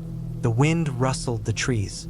I stayed awake until dawn. When the sun finally rose, I forced myself out. The ground was covered in leaves and pine needles, but there, just outside my tent, were footprints. Bare footprints. My stomach turned. They were human. No shoes, just the faint outline of toes and a heel pressed into the dirt. They led from the trees to my tent and then back into the woods. I packed up fast. I told myself I'd had enough, that I'd head back. But as I started down the trail, something felt off. The path looked different, like the trees had shifted in the night. I walked for an hour, maybe two, but nothing looked right. I should have been near the trailhead by then, but I wasn't. The path kept twisting, leading me deeper into the trees. I stopped, tried to get my bearings. My map made no sense. My compass spun uselessly. Panic started creeping in. Then I saw it. A small clearing just ahead. My campsite, but that wasn't possible. I had been walking away from it for hours. I turned around, walked the other way. 30 minutes. An hour. Trees, trees, more trees. Then my campsite. Again. The footprints were gone. But I knew I wasn't alone. I didn't stop moving after that. I didn't rest. I just kept going, pushing forward, forcing myself not to look back. It didn't matter where I ended up, as long as it was away from that place. My legs ached. My lungs burned. But finally, after what felt like forever, I saw something, my car, sitting there, just as I had left it. I didn't stop to think. I didn't question it. I got in, started the engine, and drove. I didn't look in the rearview mirror. I didn't want to see what might have been standing at the tree line. I never went back. I never tried to find that trail again. I don't even know if I could. But sometimes, when I'm out hiking somewhere new, I get that feeling again, like I'm being watched. And sometimes, just for a second, I swear I see a barefoot print in the dirt. I set out early, before the sun had fully risen. My pack weighed down with supplies for a long solo trek. The air was cool, the ground still damp from the rain the night before. I could smell the wet earth as I adjusted my straps and started down the trail. The plan was simple: hike deep into the wilderness, spend a night at the summit, and return the next day. I'd done harder hikes before, but something about this one felt different. I ignored the feeling and pushed forward. The first few hours were peaceful. Birds called from the trees, the wind moved through the branches in slow waves, and my boots crunched against the dirt path. I kept a steady pace, stopping only for water and the occasional glance at my map. The trail was well marked, but not many people hiked this route. That was part of the reason I chose it. I wanted solitude. Around midday, I came to a fork. According to my map, both trails led to the summit, but one was shorter and steeper while the other wound around the mountain in a gradual climb. I opted for the steeper route, wanting to reach camp before dark. The incline was tough. My legs burned as I climbed over roots and loose rocks. The air grew thinner. Each breath felt heavier. As I climbed, I noticed something odd. The usual sounds of the forest, birds, rustling leaves, the distant trickle of a stream had disappeared. I paused, listening. Silence. A deep, unnatural silence. I told myself it was nothing, maybe just my ears adjusting, and kept walking. An hour later, I spotted something ahead. A backpack, abandoned in the middle of the trail. It looked old, faded from the sun and torn in places. My first thought was that someone had left it behind, but who would forget their pack? I nudged it with my foot. It was empty. A strange unease crept over me, but I kept moving. The air grew colder as I climbed higher. The trees thinned out, their twisted branches reaching towards the sky like skeletal fingers. The wind picked up, howling through the gaps in the rocks. It was almost evening now, and I needed to find a spot to set up camp. I found a small clearing just off the trail, surrounded by boulders that would shield me from the wind. I set up my tent quickly, boiled some water for a meal, and sat watching the last light fade from the sky. That's when I heard it, a crunching sound, like footsteps on gravel. I froze, my spoon halfway to my mouth. I listened, but the wind drowned out everything else. I told myself it was an animal, probably a deer, and forced myself to finish eating. I crawled into my tent and zipped myself inside my sleeping bag. Sleep didn't come easily. The wind howled, shaking the fabric of my tent. Every so often, I heard something outside, soft movements, like someone shifting their weight. My mind raced with possibilities. A bear? Another hiker? I stayed still, barely breathing. At some point, exhaustion took over and I fell asleep. I woke up suddenly in the middle of the night, my body rigid. Something was outside my tent. I could hear the breathing, slow, measured. Not an animal. My heart pounded so loudly I was sure it could hear me. I reached for my knife, gripping it tightly. Then, just as suddenly as it had come, the breathing stopped. The wind had died down too, leaving everything eerily silent.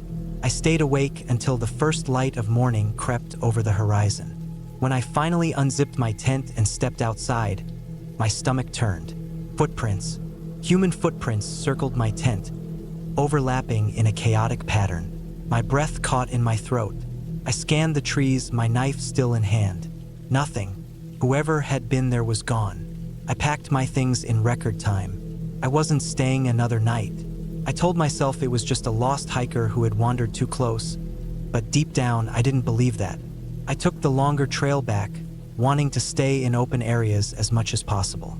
Every so often, I checked over my shoulder. The feeling of being watched never left me. The silence followed me down the mountain. No birds, no rustling leaves, just the sound of my own footsteps and my heart pounding in my ears. By the time I reached my car, I was drenched in sweat despite the cool air. I tossed my pack in the back and locked the doors the second I got inside. My hands shook as I started the engine. As I pulled onto the road, I saw something in my rearview mirror.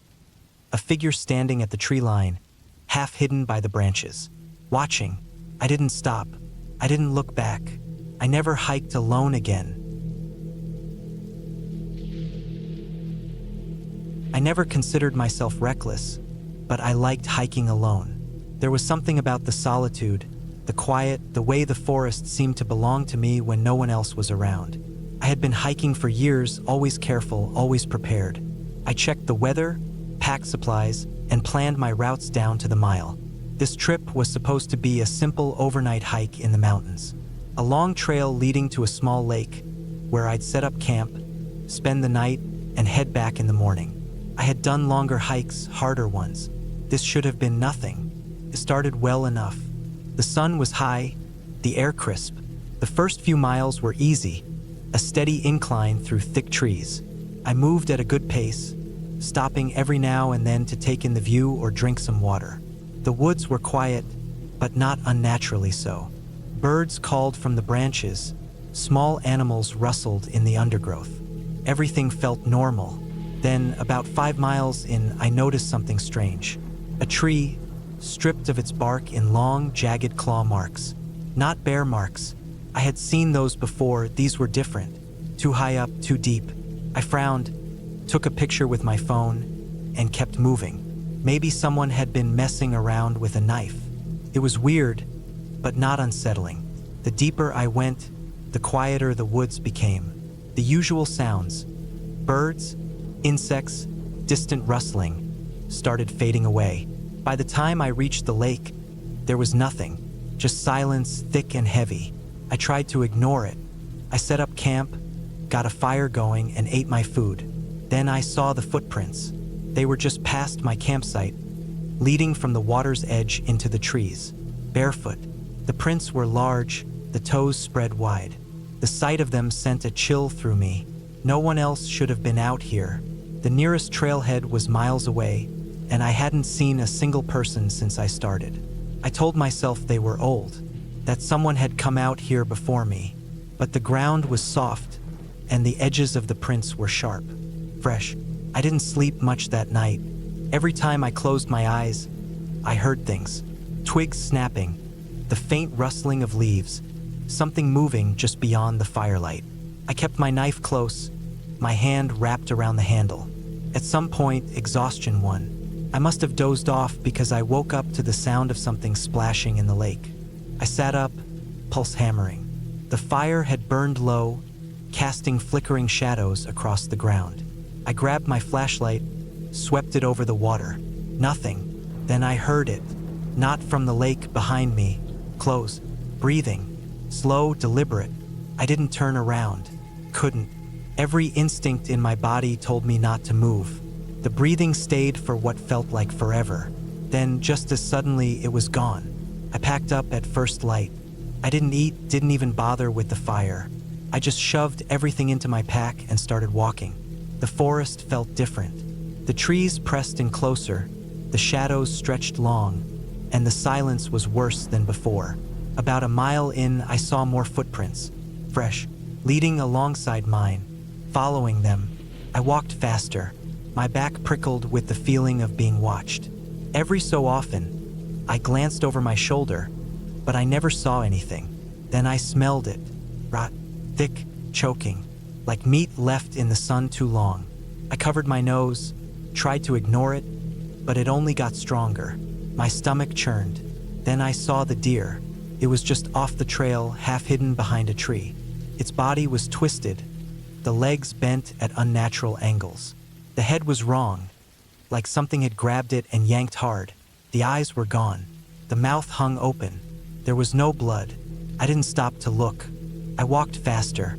My legs burned. My breath came short. The feeling of being watched never left. Then, up ahead, I saw something that made my blood run cold. My footprints. Not just from today, from yesterday. I had looped. Somehow, I had gone in a massive circle even though I had followed my map, my compass. That was impossible. Panic rose in my throat. I forced myself to stay calm. I took out my map, my GPS, double-checked my position. I turned west, away from the trail, desperate to get back on track. The forest felt wrong. The trees looked the same, the ground sloped in ways that didn't match the map. The smell of rot clung to me. Then I saw it. A shape half hidden in the trees. Tall, thin, not moving, watching. I didn't think. I ran. Branches tore at my arms. My pack bounced against my back. My lungs burned. I ran until my legs gave out, collapsing against a tree, gasping for air. Silence. Then footsteps. Slow, steady. I forced myself up, stumbled forward. Then I saw the road. A thin strip of dirt cutting through the trees. My truck was there, just beyond the bend. I ran. When I reached my truck, I didn't look back. I didn't stop. I threw my gear inside, locked the doors, and peeled out of there so fast my tires spun gravel. I didn't stop driving for hours. I didn't think. Just white-knuckled the wheel and drove. I don't know what was in those woods. I don't want to know. I haven't hiked alone since. I never expected anything unusual when I set out on my hike that morning. It was supposed to be just another weekend trip into the mountains, the kind I had done dozens of times before. I had planned a 3-day solo hike through a relatively remote part of the range, a route I had mapped out myself, avoiding the more crowded trails in favor of something quieter, more secluded. The weather was perfect, clear skies, cool temperatures, and no sign of rain. I had all my gear, extra food, water, and a satellite GPS just in case. I felt prepared, confident. I had hiked solo many times before, so I wasn't worried about anything going wrong. The first day went smoothly. I followed the trail I had marked on my map, moving through dense pine forests and across rocky slopes. The terrain was challenging in some areas, but nothing beyond my skill level. I made camp near a small creek that night, setting up my tent and cooking a simple meal on my portable stove. I sat for a while, listening to the wind in the trees, the distant sound of an owl. It was peaceful. This was why I hiked, to escape the noise of the world, to feel that solitude, that quiet. But something felt off. I couldn't explain it. It wasn't anything obvious, just a strange sense that I wasn't as alone as I thought I was. I brushed it off. My mind playing tricks on me, probably. I was in the middle of nowhere, miles from the nearest road. There was no reason to be afraid. The next morning, I packed up and continued on. The trail grew more difficult, winding through steeper terrain, but I was making good time. Around midday, I noticed something strange. A boot print in the dirt. first, I thought nothing of it. It was probably just another hiker. But the thing was, the print was fresh. And as far as I knew, I was the only person out here. I hadn't seen a single other person since I left my car at the trailhead. I kept moving. I told myself not to worry. People wandered off trail all the time. Maybe it was an old print left days ago by someone else. But the more I walked, the more uneasy I felt. Then, I found something even stranger. A campsite, but it wasn't like any campsite I had ever seen before. It was abandoned, but not in a natural way. There was a tent, collapsed and torn, as if something had clawed through it. A fire pit, half buried under dirt. A backpack, partially unzipped, its contents scattered. Food wrappers. A sleeping bag, still inside the tent, unrolled, as if someone had left in a hurry. Something had happened here, something bad. I looked around, listening. Nothing, just the sound of the wind. No animals, no birds. Everything was too quiet. I crouched down and looked through the backpack. There was a water bottle half full. Some food, unopened. A map crumpled, as if it had been grabbed in a rush. No phone, no ID, nothing that told me who this had belonged to. I felt a deep, gut-wrenching unease. I stood up and looked around again. Still nothing, no movement, but I couldn't shake the feeling that I was being watched. I moved faster after that. I didn't run, but I kept a steady, urgent pace. I didn't know what had happened at that campsite, but I knew I didn't want to stick around to find out. A few miles later, I started to hear something, a sound in the distance, faint. At first, I thought it was the wind, but then I realized it was breathing, heavy, uneven breathing. I stopped, listened. My own breath was steady, controlled. This wasn't me. I turned my head slowly, scanning the trees. Nothing, but the breathing continued. Sounded close, too close.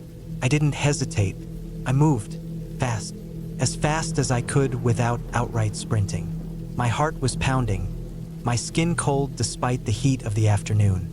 I kept glancing over my shoulder, expecting to see something, someone, but there was nothing. The breathing followed me, always just behind me, just out of sight.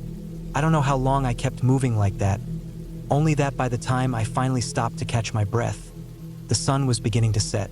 I checked my GPS. I was off course.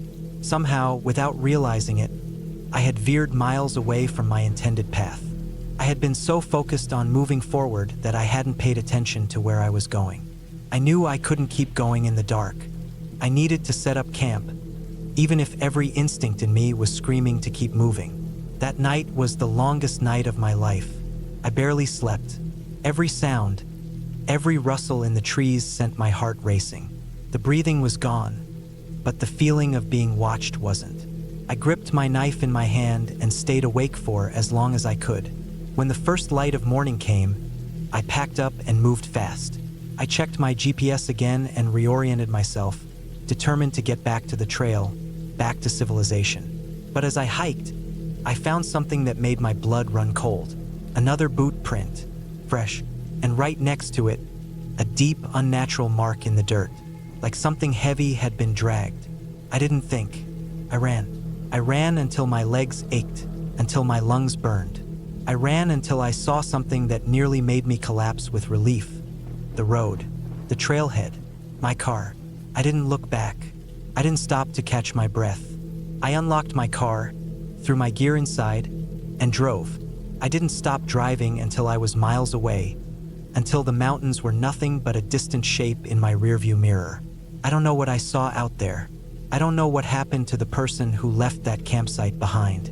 I don't want to know, but I do know one thing. I'm never hiking alone again. I always loved hiking alone. There was something about the quiet, about being surrounded by nothing but trees and dirt, that made me feel at peace. But after what happened last summer, I haven't set foot on a trail since. It started as just another solo hike.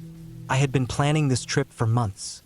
A long, winding trail deep in the Appalachian Mountains, far from any major towns or highways. The kind of place where you could go a whole day without seeing another person. That's exactly what I wanted. I set out early in the morning, my pack loaded with the essentials: water, snacks, a map, compass, first aid kit, extra socks. I had everything I needed. The air was cool, the sun barely up, and the trail was empty. It was perfect. The first few hours were uneventful. Just the usual: birds chirping, leaves rustling in the wind, the crunch of my boots on the dirt. I followed the trail markers, checking my map every so often. Everything was going smoothly. Around midday, I stopped for a break near a small stream. I sat on a rock, ate some granola, and let the cold water run over my hands. It was peaceful, but then I noticed something odd. On the other side of the stream, maybe 50 feet away, there was a backpack. It was half unzipped, lying on its side like someone had dropped it in a hurry. A few feet from it, there was a jacket crumpled up. I looked around, expecting to see someone nearby, but there was no one. I called out. No answer, just the wind and the water. I felt a little uneasy, but I told myself someone must have left it behind and hiked ahead. Maybe they lost it and didn't realize. It wasn't my business. I finished my break and kept moving. About an hour later, I saw something else. A boot, just one, lying in the middle of the trail. It didn't look old or abandoned. It looked new, like someone had been wearing it recently, but there was no sign of its owner. No footprints leading away, no broken branches or disturbed dirt. I picked it up. It was heavy, like it still had a foot inside. But when I turned it over, it was empty. That was when I started to feel it, that slow, creeping sense of wrongness. I wasn't alone out there. Someone or something was out there with me. I walked faster, suddenly aware of every sound, every snapping twig, every shift in the trees. I kept checking over my shoulder, but I never saw anything. Then, just as the sun started dipping lower in the sky, I found the campsite. It was just off the trail, tucked into a small clearing. The tent stood there, zipped shut. A small fire pit sat in front of it, the ashes cold. There was a cooking pot, a flashlight, and a few other scattered items. It looked like someone had just stepped away for a moment, but no one was there. I hesitated, then called out again. No answer. The tent felt wrong. Something in my gut told me not to go near it, but I couldn't just walk away. What if someone was hurt? What if they needed help? I stepped closer, listening. Nothing, just the wind in the trees. I reached out and unzipped the tent. Inside, there was a sleeping bag half unrolled, a backpack, a notebook, and blood. Not a lot, but enough. A few dark smears on the fabric of the sleeping bag. A drop or two on the floor of the tent. Old but not too old. My heart was pounding. I backed away, looking around the clearing. I didn't know what to do. There was no sign of a struggle. No signs of an animal attack. Just an empty tent and blood. I turned to leave. That's when I heard it. A rustling in the trees. Not wind. Not an animal. Something else. I spun around, but I didn't see anything. Just trees. Just shadows. I didn't wait. I grabbed my pack and started walking. Fast. Then jogging. Then running. I didn't care about the trail markers anymore. I just wanted to get away. As I ran, I kept hearing it. Footsteps behind me. Not my own. Something heavier. Closer. I didn't dare turn around. I don't know how long I ran, but by the time I stopped, my legs were shaking, my lungs burning. The sun was almost gone, and I had no idea where I was. I had lost the trail. I forced myself to slow my breathing, to think. I checked my map, tried to get my bearings, but nothing looked right.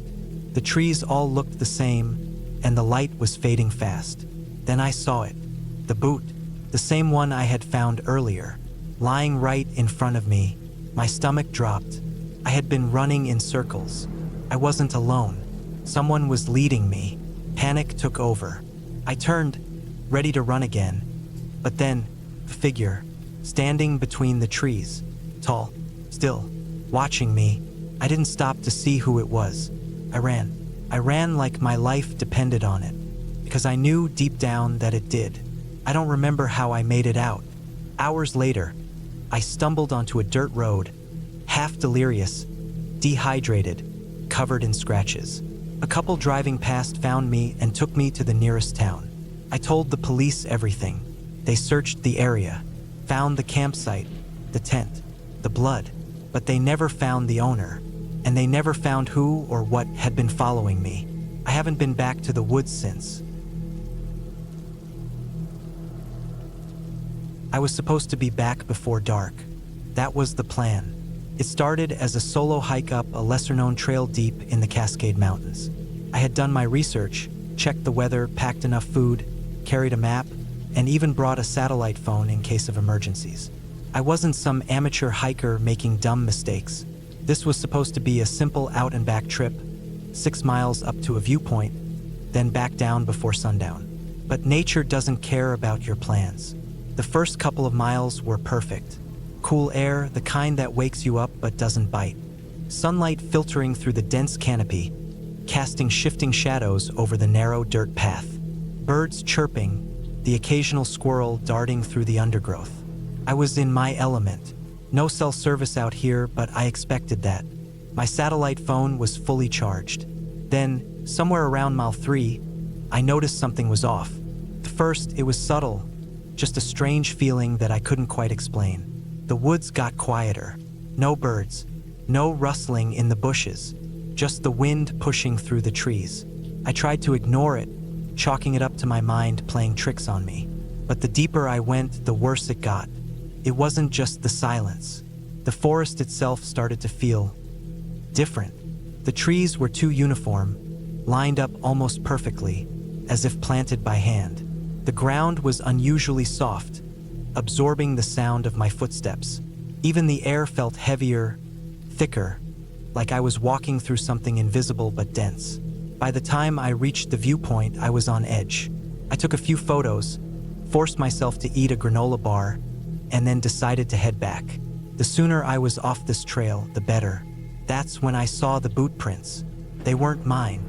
I had been following a narrow trail, and I was the only person out here, at least I thought I was. But there they were, fresh prints in the dirt, slightly larger than my own, heading in the same direction I had come from. That meant someone had walked up this trail after me. I hadn't seen anyone, hadn't heard anyone. I picked up my pace, glancing over my shoulder every few minutes. The boot prints continued ahead of me, always fresh, as if they were being made just before I reached them. I started breathing harder, trying to keep calm. That's when I saw the first piece of fabric. A small scrap of blue, caught on a low-hanging branch. Maybe a torn piece of clothing. It looked recent. Just a little ahead, I found another scrap, this one caught in some brambles. And then another, and another, forming an unsettling breadcrumb trail leading deeper into the forest. Something was wrong. I pulled out my satellite phone, but the screen was blank. Dead. That was impossible. I had checked it before I left. Fully charged. No damage. But now it wouldn't turn on. I kept moving, forcing myself to breathe slow and steady. Then I saw it. A backpack, half-zipped, lying just off the trail.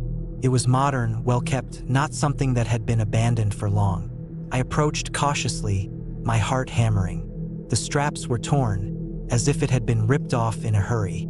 Inside, I found a water bottle, some trail mix, and a map, not of the hiking trail, but of the entire region. The name written on the top corner wasn't mine. Someone had been out here recently. Someone had left this behind. I took a step back, and then I heard it. Footsteps. Not from the trail ahead. Not from behind me. From the trees, just beyond my sight. Slow, careful, measured. I stood frozen, listening, trying to pinpoint the sound. It was close, but I couldn't see anyone. My hands clenched into fists. My body screamed at me to run, but my brain kept me locked in place, trying to understand what I was dealing with. Then, from the trees, I saw movement. Not an animal, not another hiker. A figure partially hidden behind the tree line, watching me. I didn't wait. I turned and ran. I don't know how long I sprinted before I finally dared to glance back. But when I did, there was nothing there. No figure, no movement, just endless trees. I forced myself to slow down, catching my breath, listening. Nothing, just silence, the oppressive, suffocating kind. But the boot prints were still ahead of me, fresh, leading me down the trail. I kept moving, never stopping for long, my ears straining for any sign of movement. The sun was starting to set, casting long, deep shadows across the ground. My legs ached, my lungs burned, but I refused to slow down. Then, just as I thought I was nearing the end of the trail, I saw something that made my stomach drop. More boot prints. But this time, they weren't just ahead of me. They were coming from the sides of the trail too. From the trees. Multiple sets. All leading toward the path. Toward me. My body went cold. I wasn't just being followed. I was being herded. I broke into a sprint, pushing myself beyond exhaustion. I could see the trailhead in the distance now, just a little further. My car was parked just beyond that bend. If I could just make it. A noise behind me. Close. Too close. I didn't look back. I ran harder, faster than I ever had in my life. The moment my feet hit the gravel of the parking lot, I fumbled for my keys, yanked the door open, and threw myself inside. I slammed the locks shut, hands shaking so hard I nearly dropped my keys. My breath came in ragged gasps as I forced myself to look up, back at the tree line. Nothing. The woods were still, empty, but I wasn't fooled. I started my car, tires kicking up dust as I tore out of the lot, never once looking back in my rearview mirror. I didn't stop until I was miles away, pulling into a gas station off the highway. My hands were still trembling as I stepped out of the car, the fluorescent lights buzzing above me. I took a deep breath, trying to steady myself. That's when I noticed it. A single, muddy boot print on the back bumper of my car. I left everything.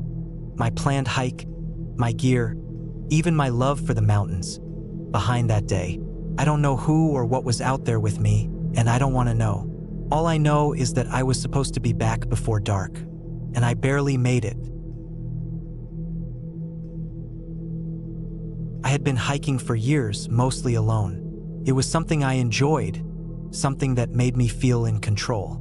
I planned my routes carefully, carried extra supplies, and always made sure someone knew where I was going. The wilderness had rules, and if you followed them, you usually stayed safe. But this time, something went wrong. It started with a map. I had found an old hand-drawn trail map in a secondhand bookstore. The paper was yellowed and brittle, the ink faded but legible. The trail wasn't marked on any official maps I could find, and that intrigued me. It ran through a section of national forest I had hiked before, but this path cut through deep, unmarked terrain. The idea of walking a trail few had traveled appealed to me, so I decided to check it out.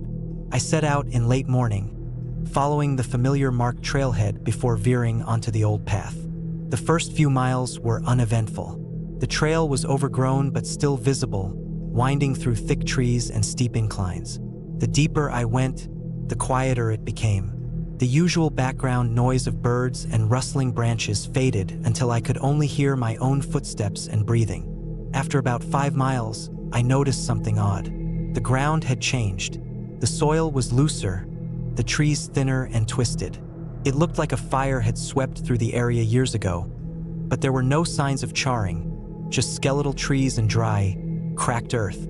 I checked my GPS, but the signal was weak. I still had my compass and map, so I kept moving forward.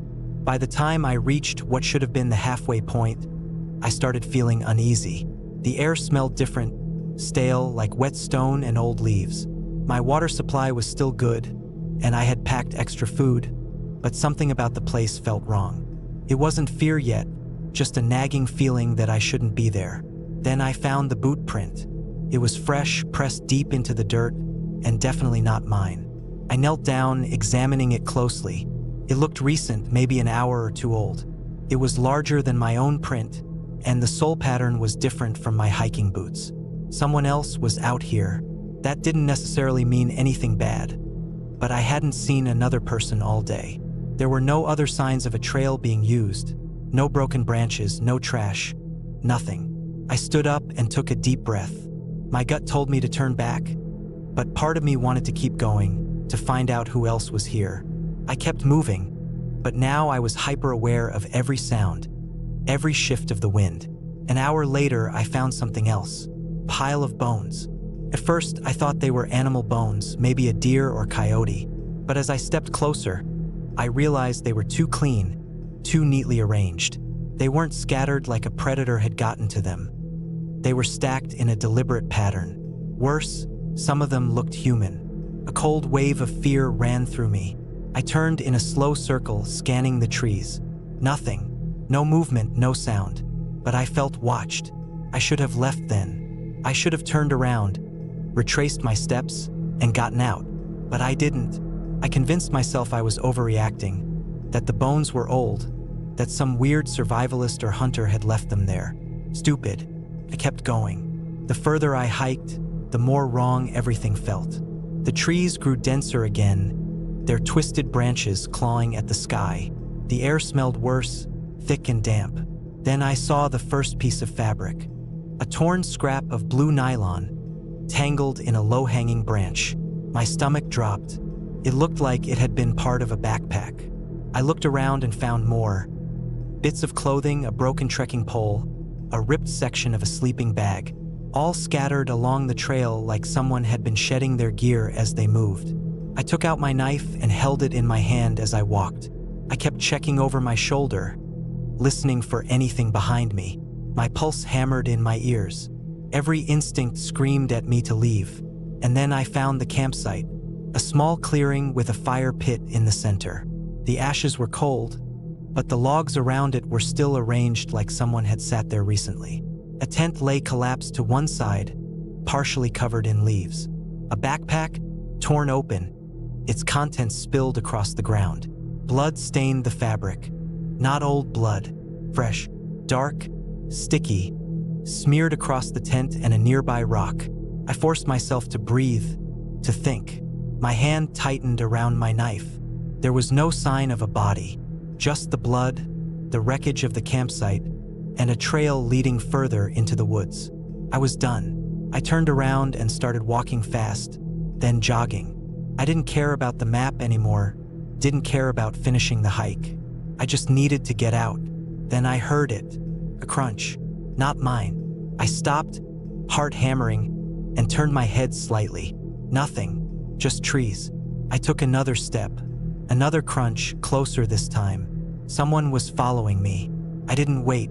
I broke into a full sprint, crashing through the underbrush, barely looking at where I was going. My legs burned, my lungs screamed, but I didn't stop. I just ran. It felt like forever before I saw the main trail ahead. My legs nearly gave out with relief. I ran until I hit it, then kept going, only slowing down when I could see my car through the trees. I threw myself into the driver's seat, locked the doors, and sat there, shaking, staring at the trailhead. No one came out. Nothing moved. I don't know who or what was out there. I don't know whose blood that was, or what happened to the person who left those supplies behind. I don't know why those bones were stacked like that or what they meant. But I know one thing. Some places aren't meant to be found. I don't know if I'll ever go hiking alone again. I used to love it, the quiet, the open air, the feeling of being far from the chaos of daily life. But after what happened last year, I can't step onto a trail without feeling that deep, gut-wrenching anxiety creeping in. It was late September, right when the weather starts to shift. The mornings were crisp, the afternoons warm, and the evenings cold enough to remind you that winter wasn't far away. I had planned a solo hike deep in the mountains, a 3-day trek through rugged terrain, something I had done many times before. I wasn't an amateur. I knew how to pack, how to navigate, and how to handle myself in the wild. The first day went smoothly. I started early, parked my truck at a small trailhead far from any major roads, and set off. The trail was steep but manageable, winding through dense pine forests, then opening up to exposed ridges with breathtaking views. The sound of birds, the rustling leaves, and the occasional crack of a branch under my boots were the only things I could hear. No other hikers, no distant car engines, just nature. That was why I did this, to get away from everything. By the afternoon, I had covered about 12 miles and reached a flat clearing near a river where I planned to set up camp. I got my tent up, gathered firewood, and settled in for the night. The temperature dropped fast as the sun dipped behind the mountains. I sat by the fire, eating a dehydrated meal, staring into the flames. Then I heard something. A branch snapped in the distance. Not a small crack from something falling, but a sharp, deliberate snap, like someone had stepped on it. I froze, listening. My brain told me it was probably an animal, a deer, maybe a bear, but something about the sound felt off. It was too careful, too precise. I grabbed my flashlight and pointed it toward the trees. Nothing, just darkness beyond the reach of the beam. I told myself I was being paranoid, that my mind was playing tricks on me, so I forced myself to ignore it. I finished my food, put out the fire, and crawled into my tent. But I couldn't sleep. I kept hearing noises, faint rustling, occasional snaps of twigs, distant but steady movement. I circled my camp, stopping, then starting again. My breath felt stuck in my throat. I gripped my knife tight, lying still, listening. It went on for hours. Every time I thought it had stopped, it would start again. At some point in the early hours of the morning, exhaustion took over, and I drifted into a restless sleep. When I woke up, the sun was just beginning to rise, casting long shadows across the clearing. I sat up, stretching, my muscles sore from how tense I had been all night. I unzipped the tent and stepped outside, and that's when I saw it. Footprints, not mine. They were scattered around the perimeter of my campsite, circling it. I felt my stomach drop. They were fresh. The dirt was still damp where the impressions sank in. Whoever had been out there last night had been close, watching me walking around my tent while I lay inside, completely unaware. I packed up fast. I told myself I could handle it, that I'd move faster today, get deeper into the mountains where no one could follow. But the uneasy feeling stuck with me. The second day was harder. The trail grew steeper, winding through thick brush and rocky outcroppings. I moved quickly, pushing my legs harder than usual, trying to put as much distance between myself and whatever had been near my camp the night before. By mid-afternoon, I reached a plateau with a panoramic view of the valley below. I paused to catch my breath, scanning the landscape. Then, out of the corner of my eye, I saw something, a figure.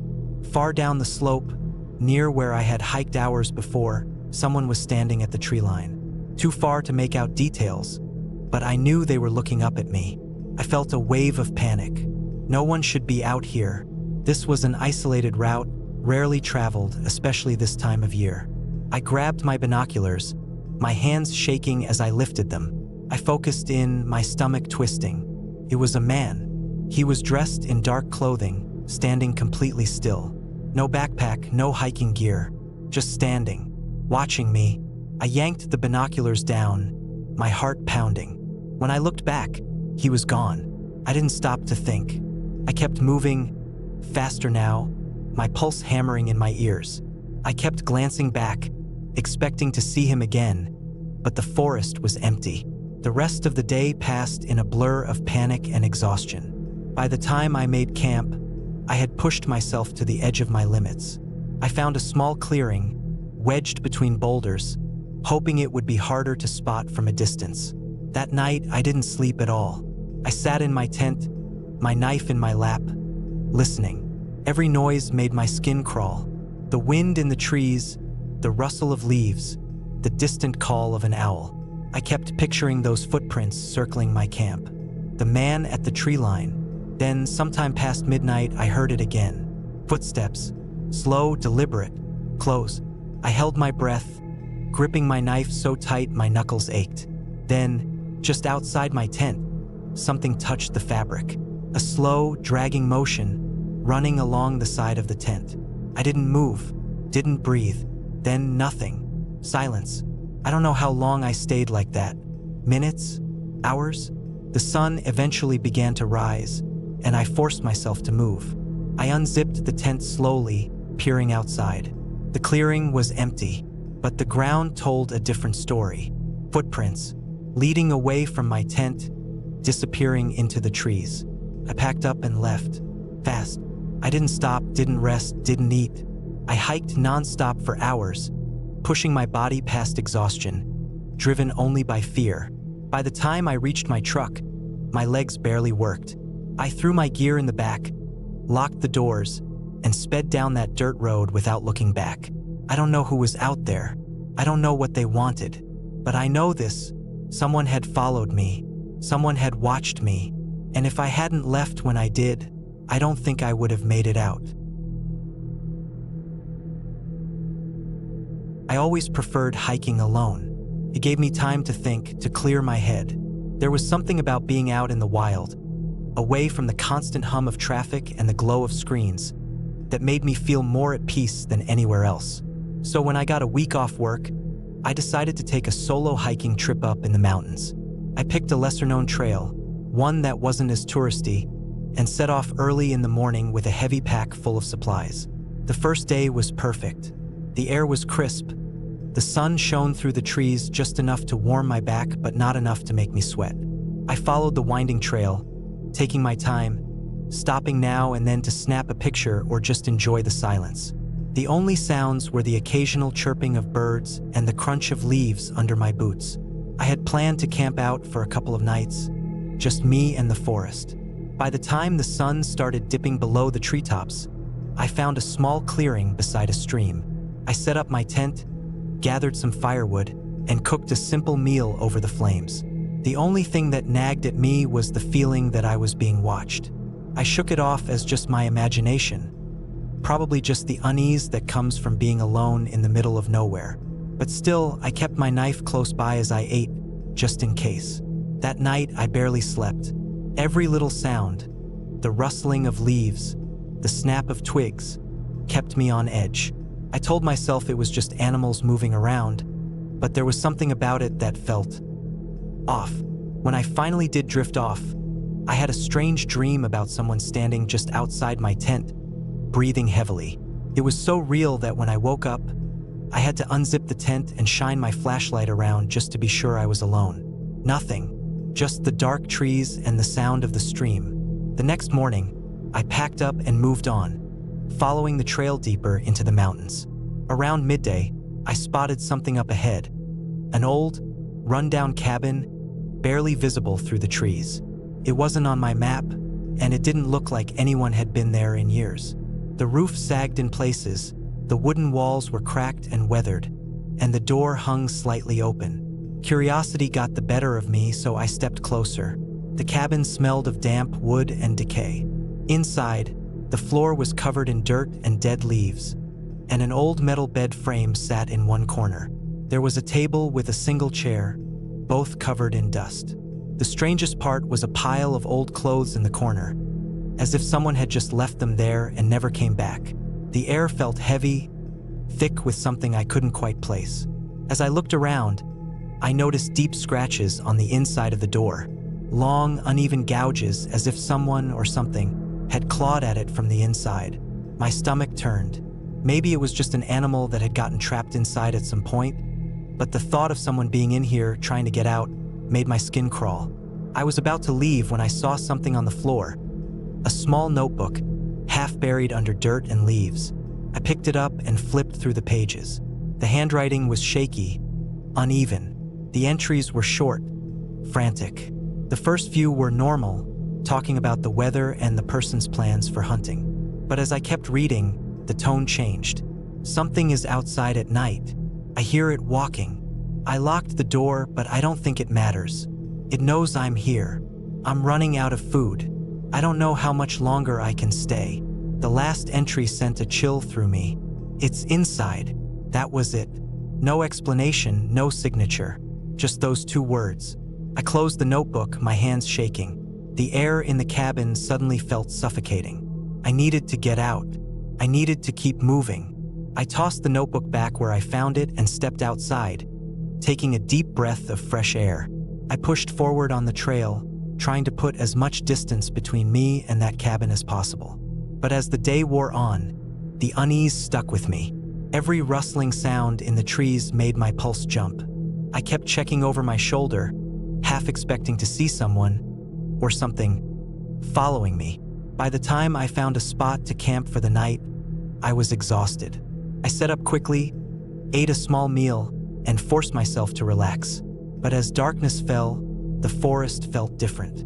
The usual sounds of the night, crickets, distant owl calls were gone. It was too quiet. Then I heard it.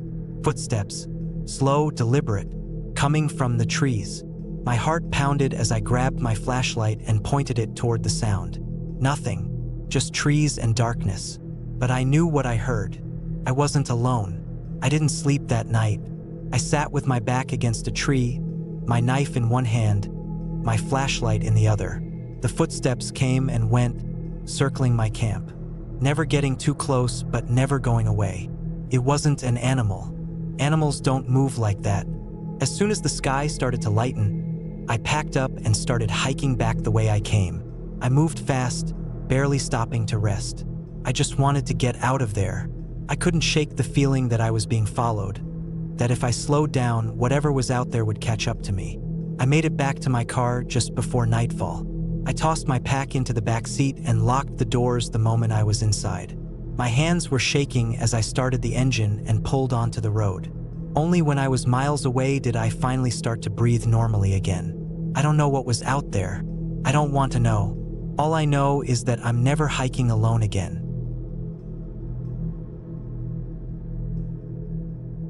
I had been planning the hike for weeks, a remote trail in the Rocky Mountains, barely known and rarely traveled. I wanted solitude, no crowded paths, no forced small talk with strangers. Just me, the forest, and the sound of my own breathing. I packed light but smart. Plenty of water, protein bars, a first aid kit, a flashlight, and my GPS watch. I had checked the weather a dozen times. Clear skies, no rain, mild temperatures. Perfect conditions. I started early, just as the sun was coming up. The first few miles were exactly what I had hoped for. Serene, untouched wilderness. The trees stood tall, their canopies filtering the light, casting everything in a warm golden glow. The trail was narrow but well-defined, winding through thick pines and across small rocky clearings. Birds chirped, insects buzzed, and I felt at peace. It was about 5 miles in when I noticed the first sign that something wasn't right. The trail, which had been narrow but clear, started to fade. I checked my GPS, still on track, but the ground felt different under my boots, looser. I kept walking, trusting my equipment. Then I saw it, a second path, branching off to the left. My map didn't show any splits. I stopped, hesitating. It looked traveled, worn down dirt, flattened leaves, no overgrowth. Someone had been through here. Curiosity got the better of me. I veered left. First, it seemed fine. The trail was rough but walkable. But then, after maybe 20 minutes, the path tightened, the trees pressing in on either side. The air felt heavier, like it was harder to breathe. The forest grew unnervingly quiet. No birds, no wind, just my own footsteps crunching against the dirt and twigs. I glanced at my watch. No signal. Not unusual in the mountains, but still, it made me uneasy. I turned back, at least I thought I did.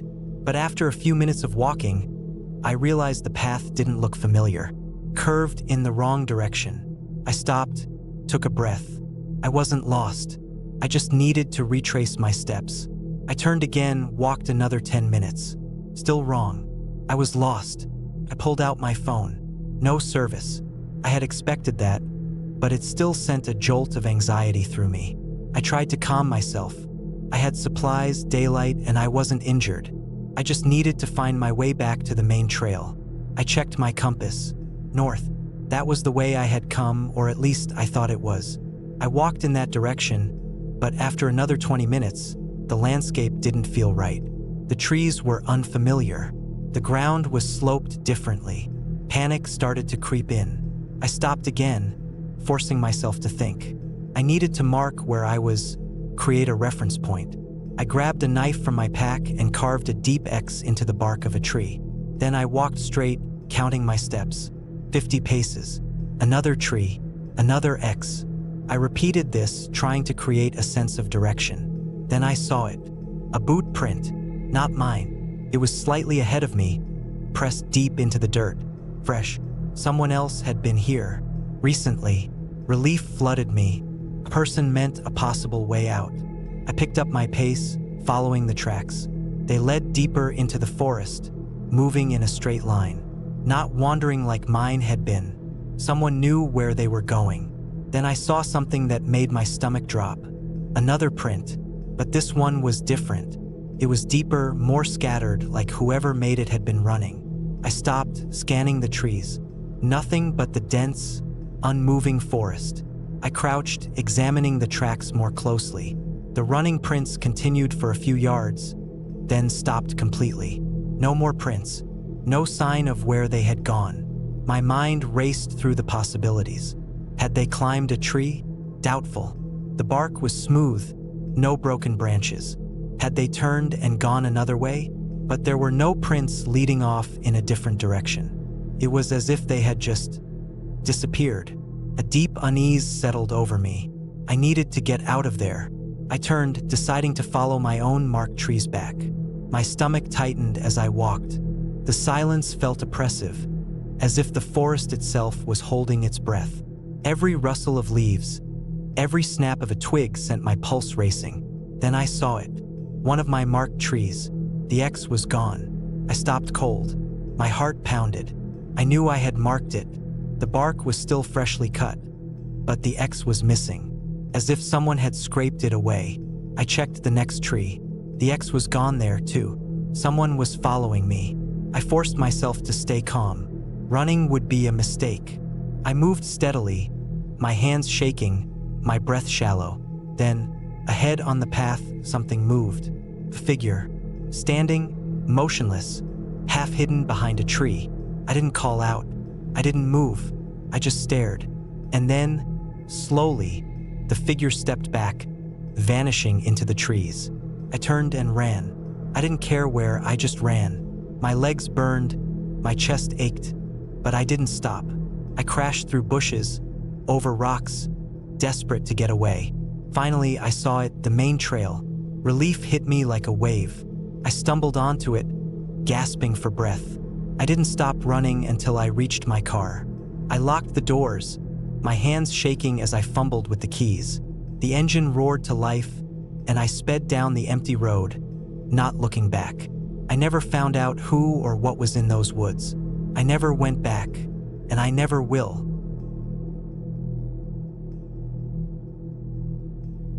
I've always been into hiking.